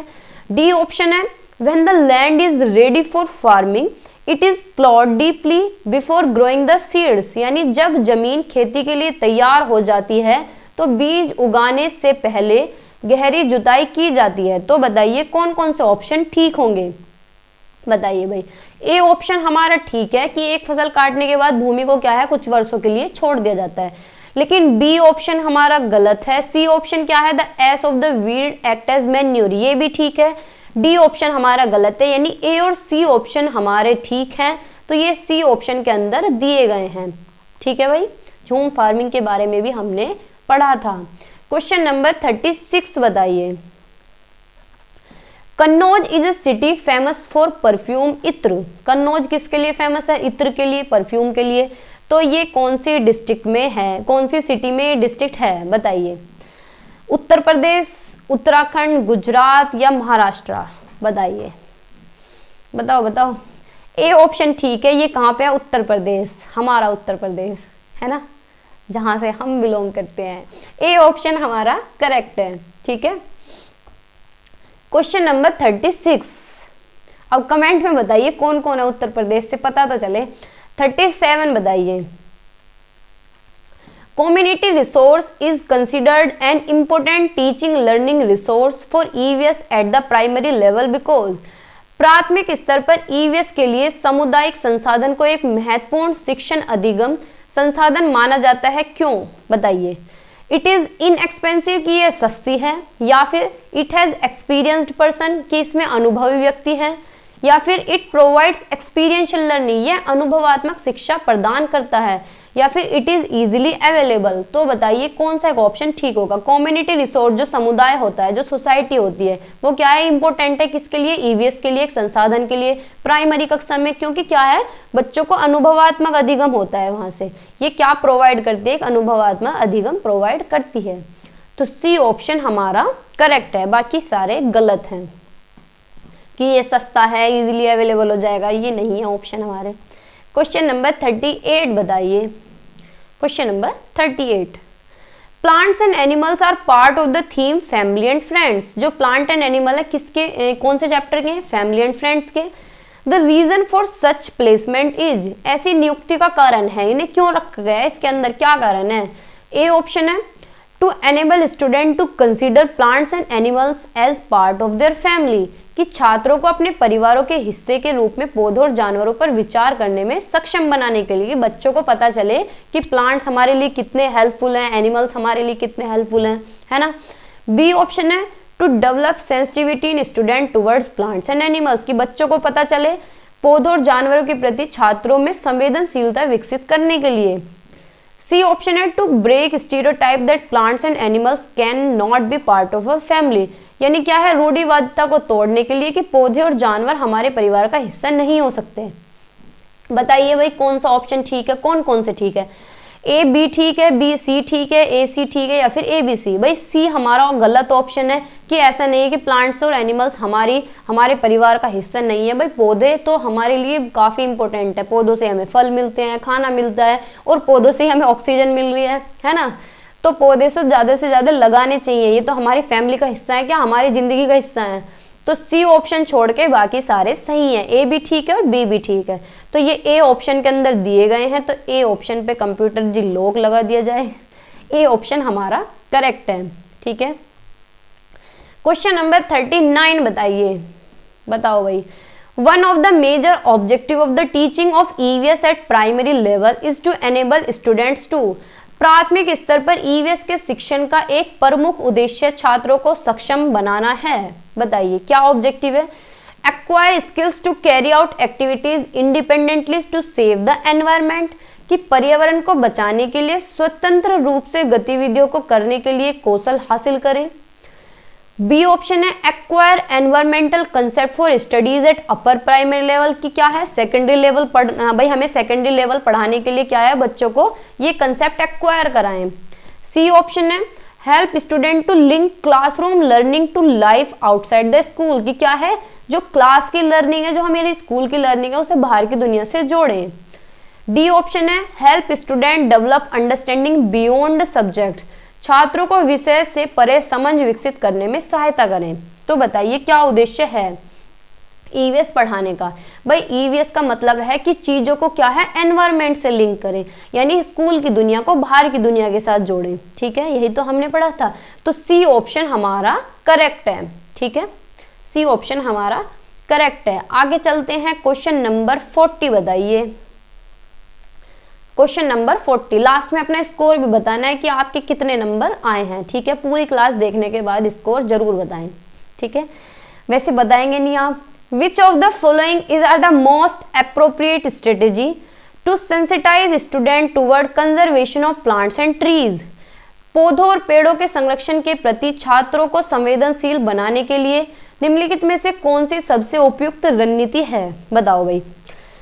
Visiting to godown having wooden logs, लकड़ी के लॉग वाले गोदाम में जाना, या फिर writing poster to save forest from cutting, कि जंगल को काटने से बचाने के लिए पोस्टर लिखना, या फिर role playing on conservation of forest, कि एक पेड़ को गोद लेना और उसकी देखभाल करना।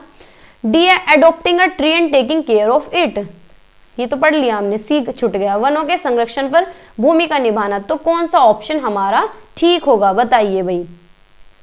भाई क्या है सबसे अच्छा पेड़ों के लिए कंजर्वेशन के लिए कौन सा सबसे अच्छा होगा, प्लांट्स और ट्रीज के कंजर्वेशन के लिए, बताओ भाई क्या है। Visiting to godown having wooden logs, ठीक बात है। सी ऑप्शन भी ठीक है कि role playing on conservation of forest. D option भी ठीक है कि adopting a tree and taking care of it. लेकिन पोस्टर लिखने से क्या होगा, पोस्टर से क्या होगा, writing poster to save forest from cutting, की पोस्टर लिख लो बस कॉपी में, तो उससे कोई बेनिफिट नहीं होगा। ए ऑप्शन भी ठीक है, सी भी ठीक है और डी भी ठीक है, तो ए ऑप्शन के अंदर हमारे दिए गए हैं, तो ए ऑप्शन हमारा करेक्ट है, ठीक है। आगे चलें, क्वेश्चन नंबर 41 बताइए। Question number 41, which is the correct approach by an EVS teacher for evaluating students knowledge in EVS, बच्चों की क्या है, ईवीएस शिक्षक द्वारा ईवीएस में छात्रों का ज्ञान का मूल्यांकन करने के लिए कौन सा एक तरीका सही है, बताओ। बच्चों के ज्ञान का मूल्यांकन करने के लिए। ए ऑप्शन है स्टैंडर्डाइज टेस्ट कराएं to maintain national standard. B option है teacher made tools suitable for हर मेथड ऑफ टीचिंग, कि शिक्षक ने शिक्षण की अपनी पद्धति के लिए उपयुक्त उपकरण बनाए। सी ऑप्शन है common test developed by examination department, के सभी के लिए कॉमन टेस्ट हो तब उनका आकलन होगा, या टीचर कोई टूल बनाएगा तो आकलन होगा, स्टैंडर्डाइज टेस्ट कराएं तो आकलन होगा, या फिर teacher made tools suitable to her students her method of teaching and local context, कि क्या है टीचर इस तरह के टूल्स यूज करें जो बच्चों के लिए सुटेबल हो और क्या है methods of teaching and local context यानी उनके संदर्भ में हो। तो किस तरह का मूल्यांकन करना चाहिए बताइए। भाई सबसे अच्छा ऑप्शन यही तो है डी ऑप्शन, बाकी तो सारे नेगेटिव ऑप्शन है कि उनका स्टैंडर्डाइज टेस्ट ले यानी फॉर्मल तरीके से बिल्कुल, तो ये तो गलत हो गया। Teacher made tool suitable for हर मेथड एंड टीचिंग, यानी जो उनकी टीचिंग जो उनके मेथड के लिए बेहतर हो टीचर इस तरह का टूल बनाए, तो ये भी गलत है। कॉमन टेस्ट कराएं उनका, तो ये भी गलत है। डी ऑप्शन हमारा ठीक है कि शिक्षक ने अपने छात्रों शिक्षण की उनकी पद्धति और स्थानीय संदर्भ के लिए उपयुक्त उपकरण बनाए। ठीक है, तो डी ऑप्शन हमारा करेक्ट है। ठीक है भाई, कौन सा क्वेश्चन था 41। अब आ गए हैं 42 पे, बताइए question number 42। Which of the option below should ideally follow all activities done by student to consolidate their learning. नीचे दिए गए विकल्पों में से कौन सा विकल्प आदर्श रूप से छात्रों द्वारा उनके सीखने को समेकित करने के लिए की गई गतिविधियों का पालन करना चाहिए, बताओ। एक्टिविटीज कंडक्टेड एट होम, कि घर पर आयोजित गतिविधियां, या फिर explaining the activity by the teacher, कि टीचर एक्सप्लेन कर रहा है कोई भी गतिविधि, या फिर डिस्कशन इन द क्लासरूम, की क्लासरूम में ज्यादा से ज्यादा डिस्कशन कराएं जब बच्चों की लर्निंग बढ़ेगी। Maintaining record in EVS copies, EVS प्रतियों में रिकॉर्ड बनाए, तो बताइए कौन सा ऑप्शन ठीक होगा कि कॉपी में रिकॉर्ड बना लें, या फिर कोई एक्टिविटी हो रही है तो सिर्फ टीचर एक्सप्लेन करें, या फिर घर पे कोई भी एक्टिविटी करें। तो ये तो लर्निंग को अच्छा नहीं बनाएंगे, सबसे बढ़िया है कि डिस्कशन कराएं बच्चों को क्लास में। ठीक है, अगर यहाँ ऑप्शन होता कि एक्टिविटीज कंडक्टेड एट स्कूल तो ये ठीक होता, या फिर कोई भी एक्टिविटी जो बाहर से लिंक कर रही हो तो वो ठीक होता, लेकिन इनमें सबसे अच्छा ऑप्शन है कि क्लासरूम में डिस्कशन कराएं, बच्चों को चर्चा कराएं। ठीक है, तो सी ऑप्शन हमारा करेक्ट है। ठीक है, क्वेश्चन नंबर 43 बताइए। Which of the following is the most appropriate strategy to teach EVS to the visually impaired student, यानी जिन्हें देखने में दिक्कत है उनके लिए सबसे बढ़िया तरीका, सबसे बढ़िया रणनीति कौन सी होगी। Prepared audio lessons, A option. B option है यूज टेक्टाइल मटेरियल्स और लार्ज प्रिंट की स्पर्श सामग्री या बड़े प्रिंट का प्रयोग करें। सी ऑप्शन है explaining concept with simple diagram and concrete object, कि उन्हें क्या है कोई चीजें दिखाएं, कॉन्क्रीट ऑब्जेक्ट दिखाएं या फिर सिंपल डायग्राम्स दिखाएं, या फिर make the EVS lesson as much concrete as make the EVS lesson as much concrete as, ये ऑप्शन थोड़ा सा ईवीएस पार्ट को जितना संभव हो सके उतना ठोस बनाएं। अच्छा, ये बात ठीक है, तो बताइए कौन सा ऑप्शन ठीक होगा।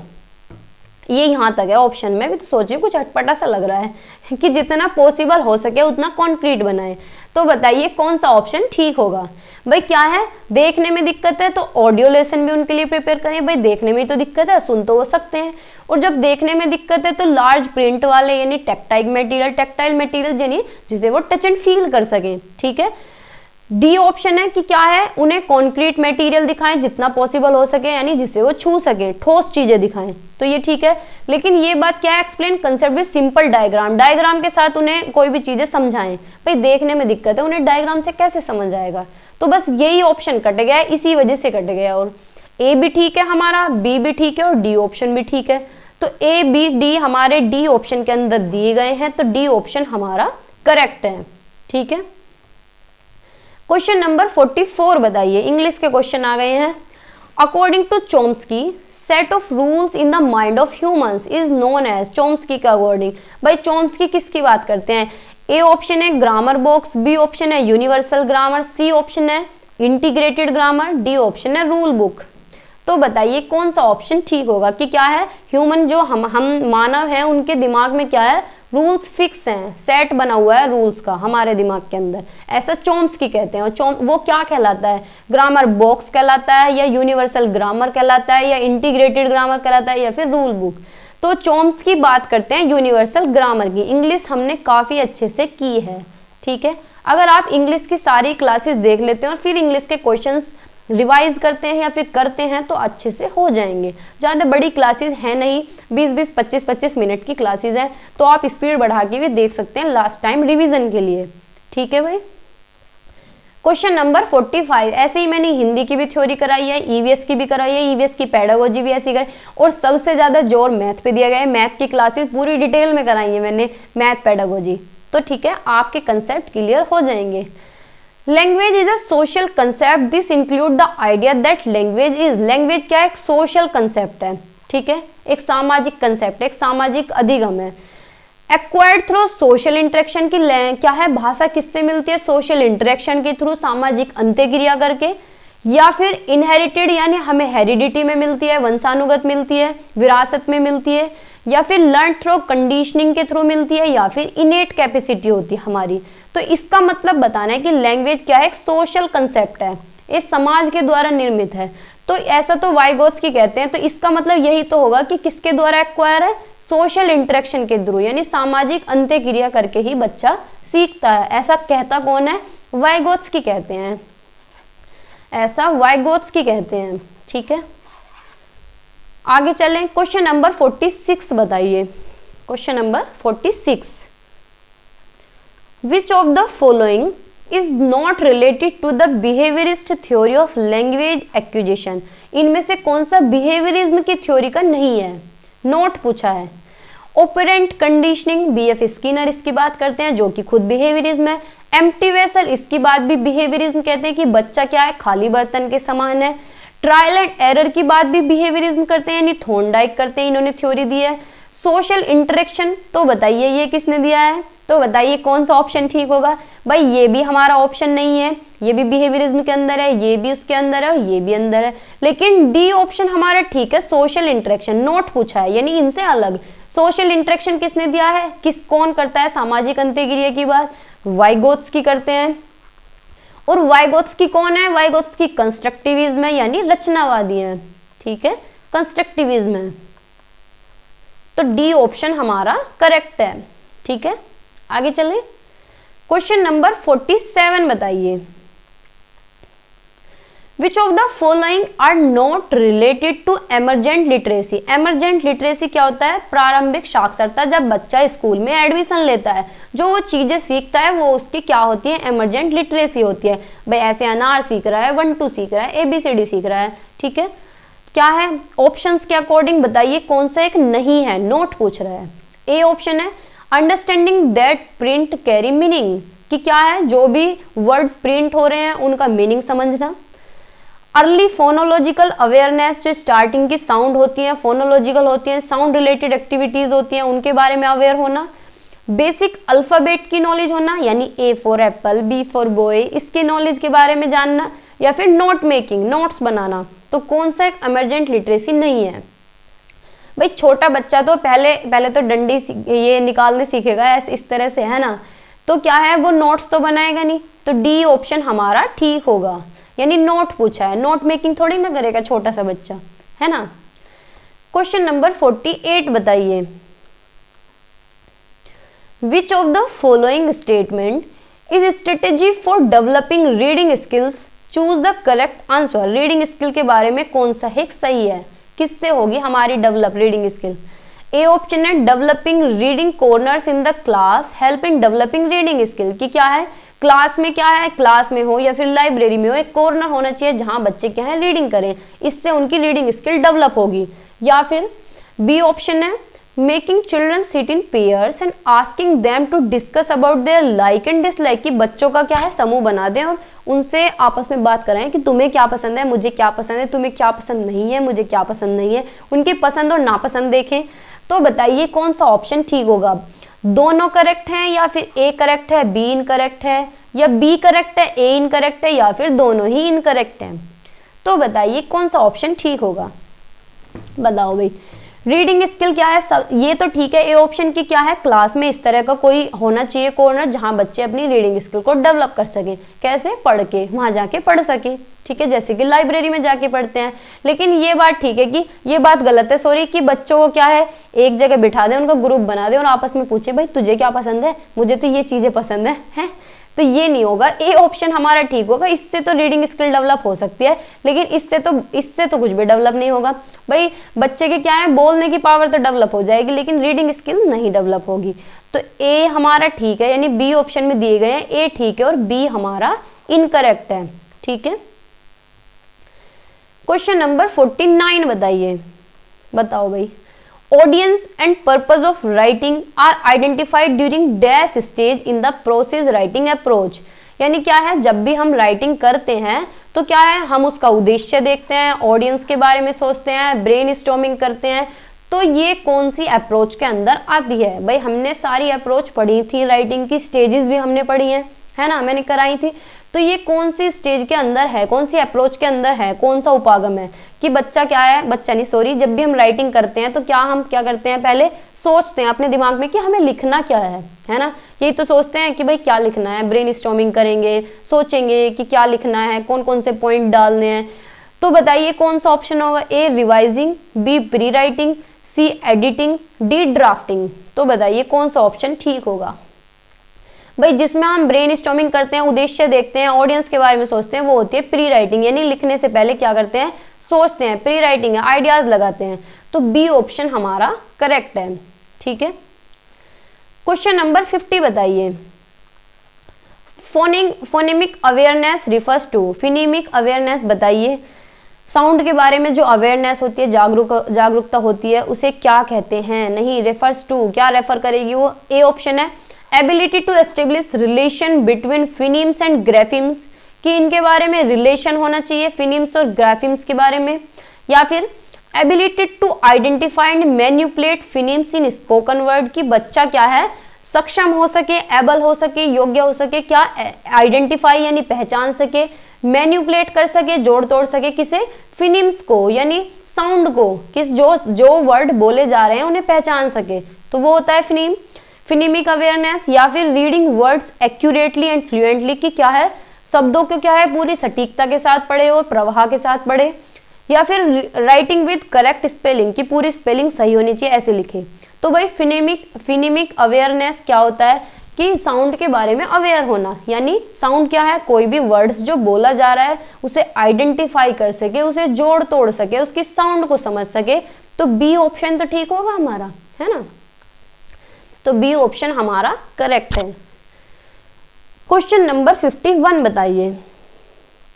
बताओ भाई, विच of the following is an effective reading strategy, कौन सी एक अच्छी स्ट्रेटेजी है पढ़ने की, कौन सा एक इफेक्टिव तरीका है? रीडिंग क्या है, डिकोडिंग द मीनिंग, यानी मीनिंग को डिकोड करना, ऑफ लेटर्स और वर्ड्स इन द टेक्स्ट, यानी टेक्स्ट में जो वर्ड्स दिए गए हैं, जो लेटर्स दिए गए हैं, उनके मीनिंग को निकालना, ये होता है अच्छी रीडिंग। या फिर reading is unconscious thinking process, कि इसमें कोई भी कॉन्शियस एफर्ट्स नहीं लगाते, ऐसे ही रीडिंग हो जाती है।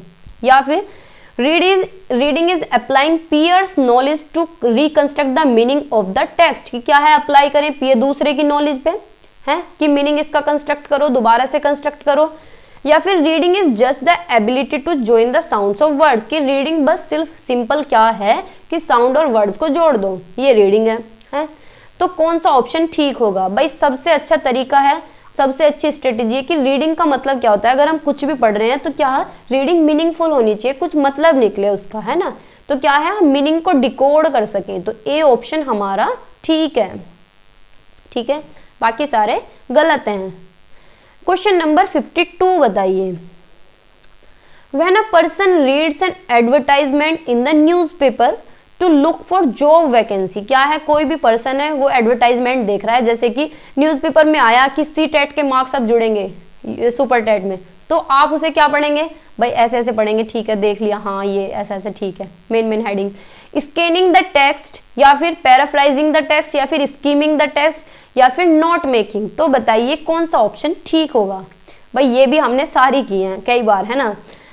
बताओ भाई, जब बच्चा कोई भी पर्सन क्या है एडवर्टाइजमेंट पढ़ता है जॉब के लिए या किसी भी पर्टिकुलर इंफॉर्मेशन के लिए, तो वो क्या कहलाता है, स्कैनिंग कहलाता है। क्या कहलाता है, स्कैनिंग। तो ए ऑप्शन हमारा करेक्ट है। ठीक है, बारीकी से पढ़ना। क्वेश्चन नंबर 53 बताइए,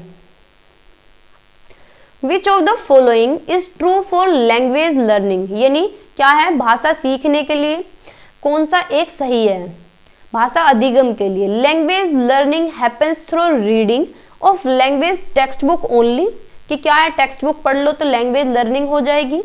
या फिर language learning accelerates in print rich environment, यानी भाषा अधिगम तब होता है जब एक समृद्ध वातावरण मिले।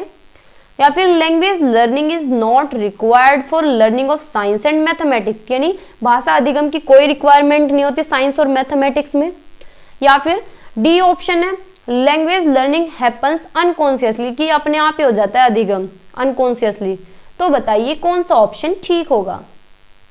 भाई लैंग्वेज लर्निंग हो चाहे कोई भी हो, सभी के लिए क्या है प्रिंट रिच एनवायरनमेंट चाहिए, यानी एक समृद्ध वातावरण चाहिए कुछ भी सीखने के लिए। तो बी ऑप्शन हमारा बेस्ट है, बी फॉर बेस्ट। ठीक है, क्वेश्चन नंबर 54 बताओ भाई, a language teacher ask the student of class 4 to write a paragraph, यानी 4th क्लास के बच्चों को कह रही है कि पैराग्राफ लिखो। After finish the teacher correct each child's paragraph writing and encircles grammatical error in red, यानी क्या कर दिया जब पैराग्राफ खत्म हो जाता है तो टीचर क्या करती है कि जो बच्चों ने एरर किए होते हैं उनके ऊपर ऐसे लाल घेरा लगा देती है, ऐसे कर देती है circle. The strategy of teacher is, यानी टीचर का जो ये तरीका है ये क्या है, helpful for developing writing skill, यानी बच्चों की राइटिंग स्किल के लिए महत्वपूर्ण है, अच्छा है, हेल्पफुल है। या फिर इनएप्रोप्रिएट फॉर लैंग्वेज लर्निंग, यानी अनुपयुक्त है भाषा को सीखने के लिए। या फिर चाइल्ड फ्रेंडली है। या फिर appropriate for language writing skill developing writing skill, यानी बढ़िया है, अप्रोप्रिएट है, उनकी राइटिंग स्किल डेवलप होगी।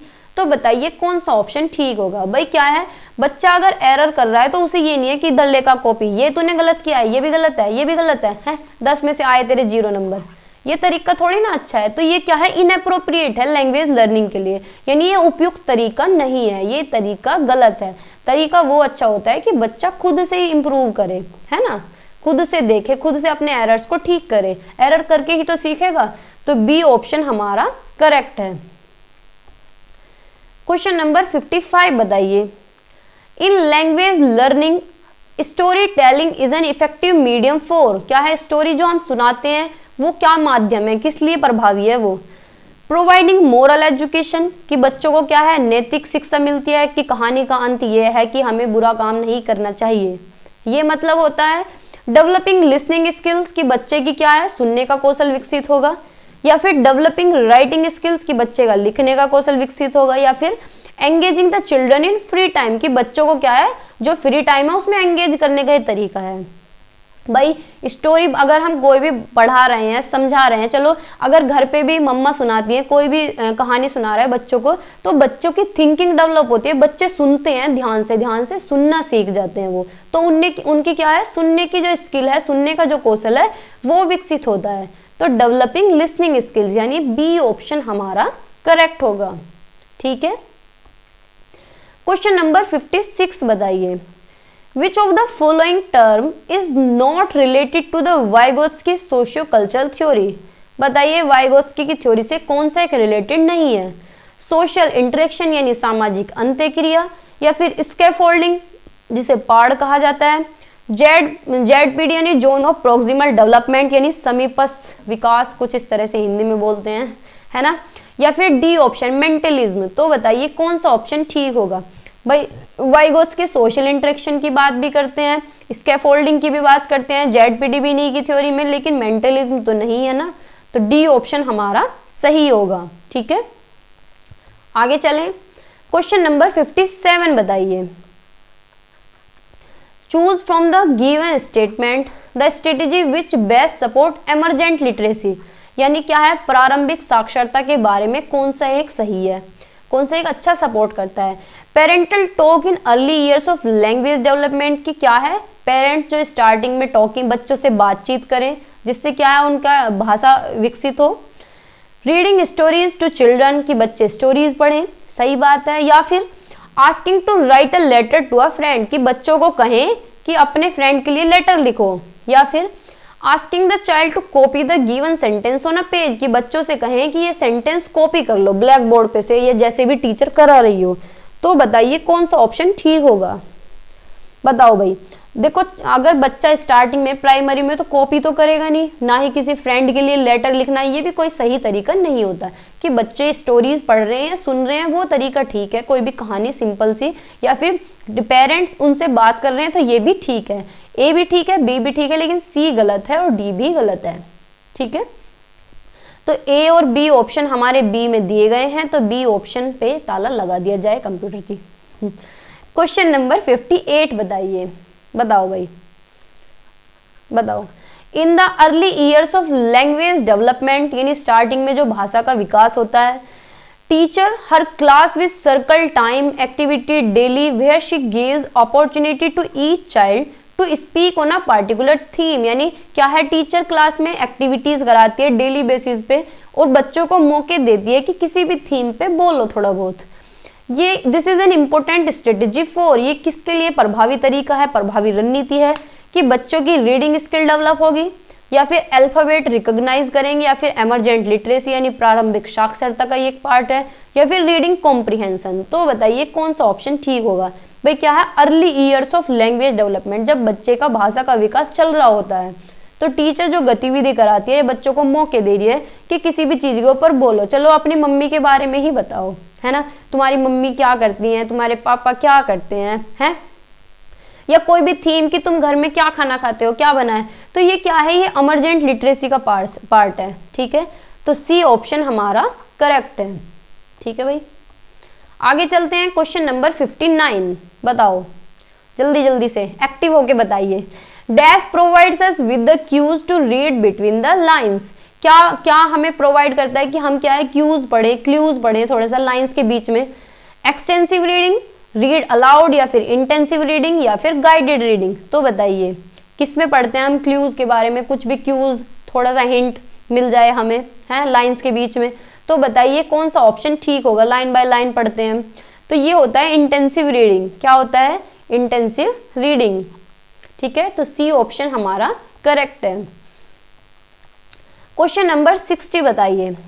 Semantic mapping strategy is effective for, बताइए। ए ऑप्शन है enhancing vocabulary among learners, B option है learning grammatical rules, C option है integrating grammar with text, D option है प्रोसेस राइटिंग। तो कौन सा ऑप्शन ठीक होगा बताओ। सिमेंटिक मैपिंग होता है कि बच्चे के क्या है, वर्ड्स और कंटेक्स्ट के बीच में रिलेशन बनाना। तो बच्चे की क्या है, जब शब्दों के बीच में रिलेशन बनेगा तो बच्चे की क्या है, वोकैब बढ़ेगी, वोकैब एनहांस होगी। तो ए ऑप्शन हमारा करेक्ट होगा, एनहांस वोकेबलरी अमंग लर्नर्स। ठीक है भाई, कोई भी वर्ड है तुम उसे मीनिंग से रिलेटेड कर दो, संदर्भ से रिलेटेड कर दो, तो क्या है, बच्चे की वोकैब डेवलप होगी, है ना। तो ए ऑप्शन हमारा करेक्ट है। क्वेश्चन नंबर 61 बताइए। Choose the correct sequence for the stages of process writing approach. बताओ भाई, फिर दोबारा से यही क्वेश्चन आया है, लेकिन इसकी स्टेजेस पूछी गई है, ये आपको सीक्वेंस में लगानी है कि पहले कौन सी स्टेज आएगी फिर कौन सी आएगी, है ना।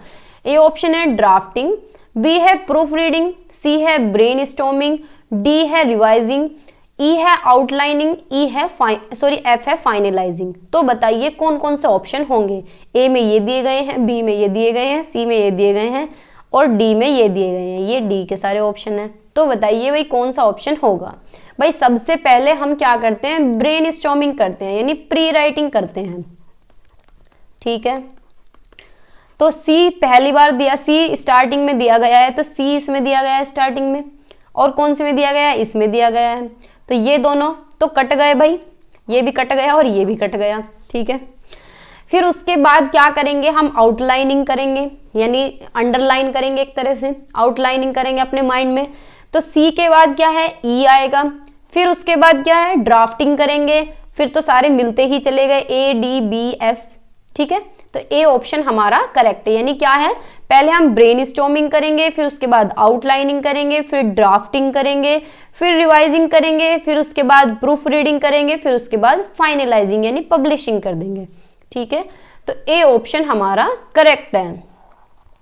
एक दो मिला लो फिर उसके बाद बाकी तो सारे सही निकल जाते हैं। ठीक है, क्वेश्चन नंबर 62 बताइए। Errors committed by children in reading and writing can be called, यानी जो एरर्स होते हैं बच्चे जो करते हैं पढ़ने में लिखने में वो क्या कहलाते हैं? Leaders to language learning, B option है। Hindrance in language development, C option है। Obstacle to attain fluency in language, या फिर D option inability of individual to learn the language, यानी क्या है बच्चे इनेबल हो जाते हैं, योग्य नहीं होते सीखने के अगर वो एरर करेंगे, या फिर वो बाधा बनेंगे ऑब्स्टिकल, या फिर हिंड्रेंस करेंगे यानी रुकावट बनेंगे, या फिर एक सीढ़ी की तरह काम करेंगे लैंग्वेज को लर्निंग करने में, भाषा अधिगम करने में सीढ़ी की तरह काम करेंगे। तो भाई ए ऑप्शन ठीक है कि बच्चे एरर करते हैं लेकिन एरर करके ही तो आगे तक पहुंचते हैं, गलतियां करते हैं, ठीक करते हैं, तो एक सीढ़ी की तरह काम करते हैं। ठीक है, तो ए ऑप्शन हमारा करेक्ट है। क्वेश्चन नंबर 63 बताइए। पैसिव वोकेबलरी आर, कौन सी होती है passive vocab?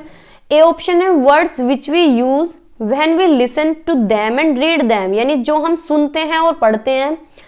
Words which we frequently use with others, यानी दूसरों के साथ जो फ्रिक्वेंटली यूज करते हैं वर्ड्स, या फिर words which we use when we write, जो हम लिखती बार शब्द यूज करते हैं, या फिर डी ऑप्शन है words which we use when we speak, यानी जो हम बोलते हैं, बोलने में जो प्रयोग करते हैं।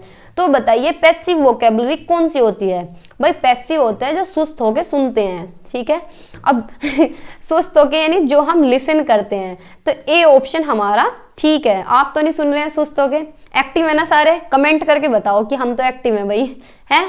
तो ए ऑप्शन हमारा करेक्ट है। आप तो सभी लोग एक्टिव ही रहते हैं, जितने भी लर्नर जुड़े हुए हैं सारे अच्छे हैं। क्वेश्चन नंबर 64 बताइए। भाई शेयर भी कर दिया करो बीच बीच में। 64 है constructivist approach to language learning includes, constructive जो है रचनावादी उपागम में अधिगम लर्निंग के अंदर क्या इंक्लूड होता है? Drilling as an effective tool, क्या है कि ड्रिलिंग कराएं, बी ए हैबिट फॉर्मेशन, या फिर इंक्वायरी बेस्ड लर्निंग हो, या फिर प्रैक्टिसाइजिंग ग्रामर रूल्स। तो बताइए भाषा अधिगम के लिए कौन सा ठीक है? भाषा अधिगम में क्या है? रूल्स याद कराएं, या हैबिट फॉर्मेशन कराएं, भाई हैबिट यानी आदत बन जाना, या फिर ड्रिलिंग कराएं यानी रटवाएं। सबसे बढ़िया है इंक्वायरी बेस्ड लर्निंग यानी पूछताछ आधारित अधिगम। ठीक है, तो सी ऑप्शन हमारा करेक्ट है। ठीक है, क्वेश्चन नंबर 65 बताइए। बताओ भाई निम्नलिखित में से कौन सा भाषा अर्जन के व्यवहारवादी सिद्धांत से संबंधित नहीं है? बताओ भाई। सक्रिय अनुकूलन, अब ये क्वेश्चन मैंने नहीं बनाए हैं, ये अब की बार इन्होंने सीटेट वालों ने क्या किया, ट्रांसलेशन करिए सीधी। तो जिसने इंग्लिश के क्वेश्चन करे होंगे वो हिंदी के तो आंख बंद करके टिक कर देगा। ठीक है, तो अब मैंने पहले ही आपको बता दिया सारी ट्रिक, तो बता दो अब आंसर जल्दी जल्दी। ठीक है, वो इसी का ही ट्रांसलेशन है जो हमने अभी इंग्लिश पढ़ी है। बी ऑप्शन है खाली बर्तन, सी ऑप्शन है प्रयास तथा त्रुटि, डी ऑप्शन है सामाजिक अंत्यक्रिया। तो बताइए कौन सा ऑप्शन ठीक होगा? व्यवहारवादी सिद्धांत से कौन सा संबंधित नहीं है? भाई ये भी व्यवहारवादी सिद्धांत से संबंधित है, बीएफ स्किनर ने दिया है। खाली बर्तन की बात भी व्यवहारवादी करते हैं, प्रयास एवं त्रुटि का भी थ्योरी उन्होंने दिया, लेकिन सामाजिक अंत्यक्रिया नहीं है। ये क्या है? ये वाइगोत्स्की करते हैं इसकी बात, और वाइगोत्स्की क्या है? रचनावादी हैं। ठीक है, तो डी ऑप्शन हमारा करेक्ट है। ठीक है, क्वेश्चन नंबर 66 बताइए। निम्नलिखित में से कौन से प्रारंभिक साक्षरता से संबंधित नहीं है? बताओ, एमरजेंट लिटरेसी की बात हो रही है यहाँ पे, जो अभी पीछे करके आए हैं। ए ऑप्शन है इस बात की समझ की मुद्रित सामग्री अर्थ देती है, बी ऑप्शन है आरंभिक स्वनिमिक जागरूकता, सी ऑप्शन है आधारभूत वर्णों का ज्ञान, डी ऑप्शन है टिप्पणी लिखना। तो भाई अगर सारे ऑप्शन भी समझ ना आ रहे हो तो प्रारंभिक साक्षरता में बच्चा टिप्पणी कैसे लिखेगा, नोट मेकिंग कैसे करेगा? तो डी ऑप्शन हमारा ठीक है, बाकी सारे मतलब नहीं पूछा है ना, तो डी ऑप्शन पे तो जाएंगे, बाकी तो सारे पॉजिटिव है, नेगेटिव पूछा है ना। आगे चलें, क्वेश्चन नंबर 67 बताइए, इन्हें तो आप फटाफट कर देंगे। निम्नलिखित में से कौन सा कथन पठन कौशल विकसित करने की तकनीकी नहीं है? बताओ। सॉरी तकनीकी है, नहीं सॉरी तकनीकी है। बताओ भाई किससे रीडिंग स्किल डेवलप होगी? कक्षा में पठन कोना पठन कौशल के विकास में सहायक है, कि भाई क्लास में क्या है, कॉर्नर होना चाहिए जहां बच्चे जाके बुक पढ़ सके। बी ऑप्शन है बच्चों को जोड़े में बैठाकर उन्हें अपनी पसंद और नापसंद के बारे में चर्चा करने के लिए कहना। तो बताइए कौन कौन से ऑप्शन ठीक होंगे। ए और बी दोनों सही हैं, या फिर ए सही है बी गलत है, बी सही है ए गलत है, या फिर ए और बी दोनों गलत है। तो बताइए कौन सा ऑप्शन ठीक होगा। भाई बी तो होगा, अभी उसी का ही तो ट्रांसलेशन है जो पीछे पड़ा है। ए सही है और बी गलत है। ठीक है, क्वेश्चन नंबर 68 बताइए। 68, अचानक से शब्दों को सीखना तब घटित होता है जब बच्चे डैश के माध्यम से शब्द संपदा सीखते हैं। बताओ। पुस्तक से सस्वर वाचन, यानी पुस्तक में क्या है, बोल के पढ़ना। पृथक रूप से शब्द सीखने की तकनीक पढ़ना। पठन सामग्री की समझ के लिए उन विशेष शब्दों को पढ़ाना जो पठन सामग्री में आए हैं, कुछ ही विशेष शब्दों को पढ़ाएं। या फिर शिक्षक द्वारा चयनित नए शब्दों के अर्थ याद करना, यानी टीचर ने सेलेक्ट कर लिया कि तुम्हें यही वर्ड मीनिंग याद करने हैं। तो भैया ये तरीका तो अच्छा नहीं है ना। और क्या है, उन विशेष शब्दों को पढ़ाना जो पठन सामग्री में आए हैं, कुछ ही शब्दों को पढ़ाना, या फिर पृथक रूप से शब्द सीखने की तकनीक पढ़ाना। तो ये भी गलत है। सबसे बढ़िया है पुस्तक में सस्वर वाचन। तो ए ऑप्शन हमारा ठीक है। ठीक है भाई। क्वेश्चन नंबर 69 बताइए। निम्नलिखित में से कौन सी एक प्रभावकारी पठन रणनीति है, कौन सी एक इफेक्टिव स्ट्रेटेजी है पढ़ने की। पठन सामग्री में वर्णों या शब्दों के अर्थ निकालना पढ़ना है। मतलब क्या है, शब्दों का अर्थ निकलना चाहिए, जो हम पढ़ रहे हैं वो मीनिंगफुल होना चाहिए। या फिर पठन अचेतन चिंतन प्रक्रिया है, कि इसमें कोई भी एफर्ट्स नहीं लगाने पड़ते, ये ऐसे ही आ जाती है, सोच के ही पढ़ना आ जाता है। पठन अपने साथियों के ज्ञान को पठन सामग्री के अर्थ की पुनर्रचना के लिए प्रयोग करना है। या फिर पठन केवल शब्दों की ध्वनियों को जोड़ने की योग्यता है। तो बताइए कौन सी एक प्रभावकारी रणनीति है। भाई सबसे बढ़िया है जो हम पढ़ रहे हैं उन शब्दों का अर्थ भी निकले, कुछ मीनिंगफुल होना चाहिए, जो हम पढ़ रहे हैं वो अर्थपूर्ण हो। ठीक है, तो ए ऑप्शन हमारा सही है। क्वेश्चन नंबर 70 बताइए। जब एक व्यक्ति समाचार पत्र में नौकरी के लिए कोई विज्ञापन पढ़ता है तो वह क्या कर रहा है, पाठ्य वस्तु की बारीकी से पढ़ रहा है, पाठ्य वस्तु को बारीकी से पढ़ रहा है। बी ऑप्शन है पाठ्य वस्तु की व्याख्या कर रहा है। सी ऑप्शन है पाठ्य वस्तु को सरसरी दृष्टि से पढ़ रहा है, या फिर टिप्पणी लिख रहा है। तो भाई पूरा एडवर्टाइजमेंट पढ़ रहा है तो लाइन बाय लाइन बारीकी से ही तो पढ़ेगा, है ना। तो ए ऑप्शन हमारा करेक्ट है। ठीक है, बाकी सारे गलत हैं। आगे चलें, कुछ ही क्वेश्चन अब बचे हैं। Question number 71। ये भी बता के जाना कि पूरे क्वेश्चन किसने देखे हैं, स्कोर भी मत बताना। ठीक है, स्कोर बता देना, मर्जी है तुम्हारी।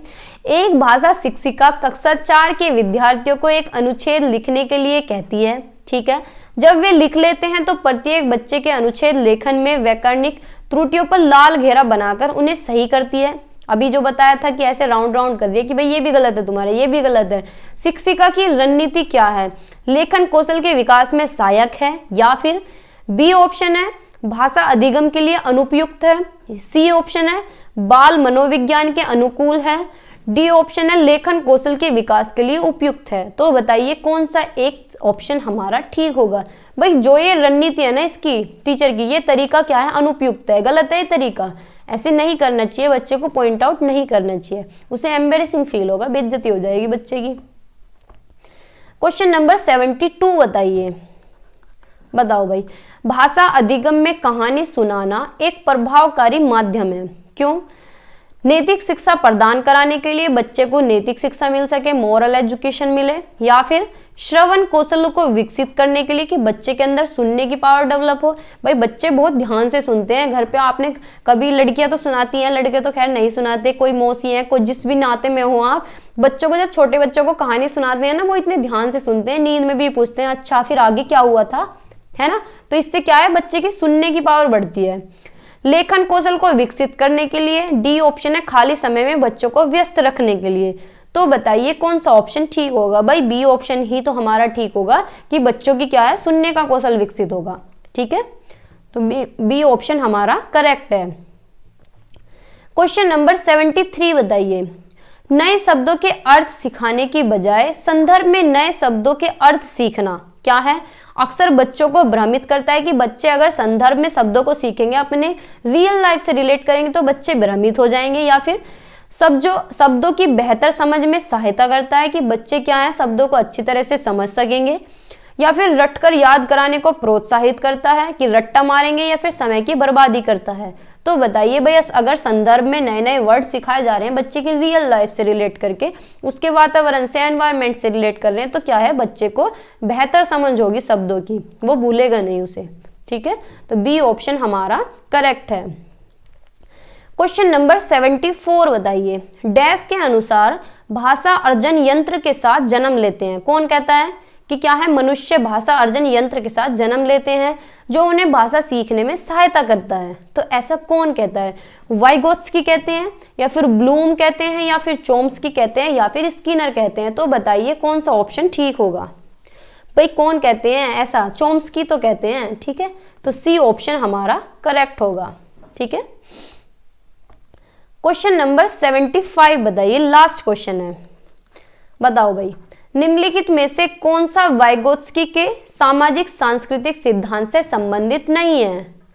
ए ऑप्शन है सामाजिक अंत्यक्रिया यानी सोशल इंटरेक्शन, सहायता करना यानी स्कैफोल्डिंग, सी है समीपस्थ विकास का क्षेत्र यानी जेडपीडी, डी है भाषण अर्जन का यंत्र। तो बताइए कौन सा एक ऑप्शन इनमें से संबंधित नहीं है? भाई वाइगोत्स्की इसकी भी बात करते हैं, इसकी भी बात करती हैं, ये भी इनकी थ्योरी में है, लेकिन भाषा अर्जन का यंत्र इनकी थ्योरी में नहीं है। तो डी ऑप्शन हमारा ठीक होगा, क्योंकि नहीं पूछा है। तो डी पे कंप्यूटर जी लॉक कर दिया जाए। ठीक है, बस हमारा लेक्चर ये पूरा खत्म होता है। यहीं पे अपना स्कोर बताइएगा कि कितना हुआ है। नहीं बताएंगे तो कोई बात नहीं, लेकिन ये जरूर बता के जाना कि पूरी क्लास किसने देखी है। ठीक है, बाकी अगर चैनल पे नए हैं तो सब्सक्राइब कर दें, अगर पुराने हैं सब्सक्राइब नहीं किया है तो भी कर दें, और ज़्यादा से ज़्यादा शेयर किया करें। जितना ज़्यादा शेयर करेंगे उतना ही सपोर्ट होगा, मुझे भी मोटिवेशन मिलेगा, मुझे भी खुशी मिलेगी काम करने में। ठीक है, और दूसरे चैनल को भी सब्सक्राइब कर लें, जो कि चैनल के फोल्डर में आपको मिलेगा कॉलेज विद भावना। और अब आप मुझे फेसबुक और इंस्टाग्राम पर भी फॉलो कर सकते हैं। ठीक है, वहाँ आपको मेरी रियल लाइफ से रिलेटेड भी चीज़ें मिलेंगी और वैसे भी अपडेट मिलती रहेगी टीचिंग फील्ड से रिलेटेड। ठीक है, बाय बाय, टेक केयर। मिलते हैं आपको नेक्स्ट सेशन में। तब तक पढ़ते रहिए, मुस्कुराते रहिए और क्या है प्रैक्टिस करते रहिए। ठीक है।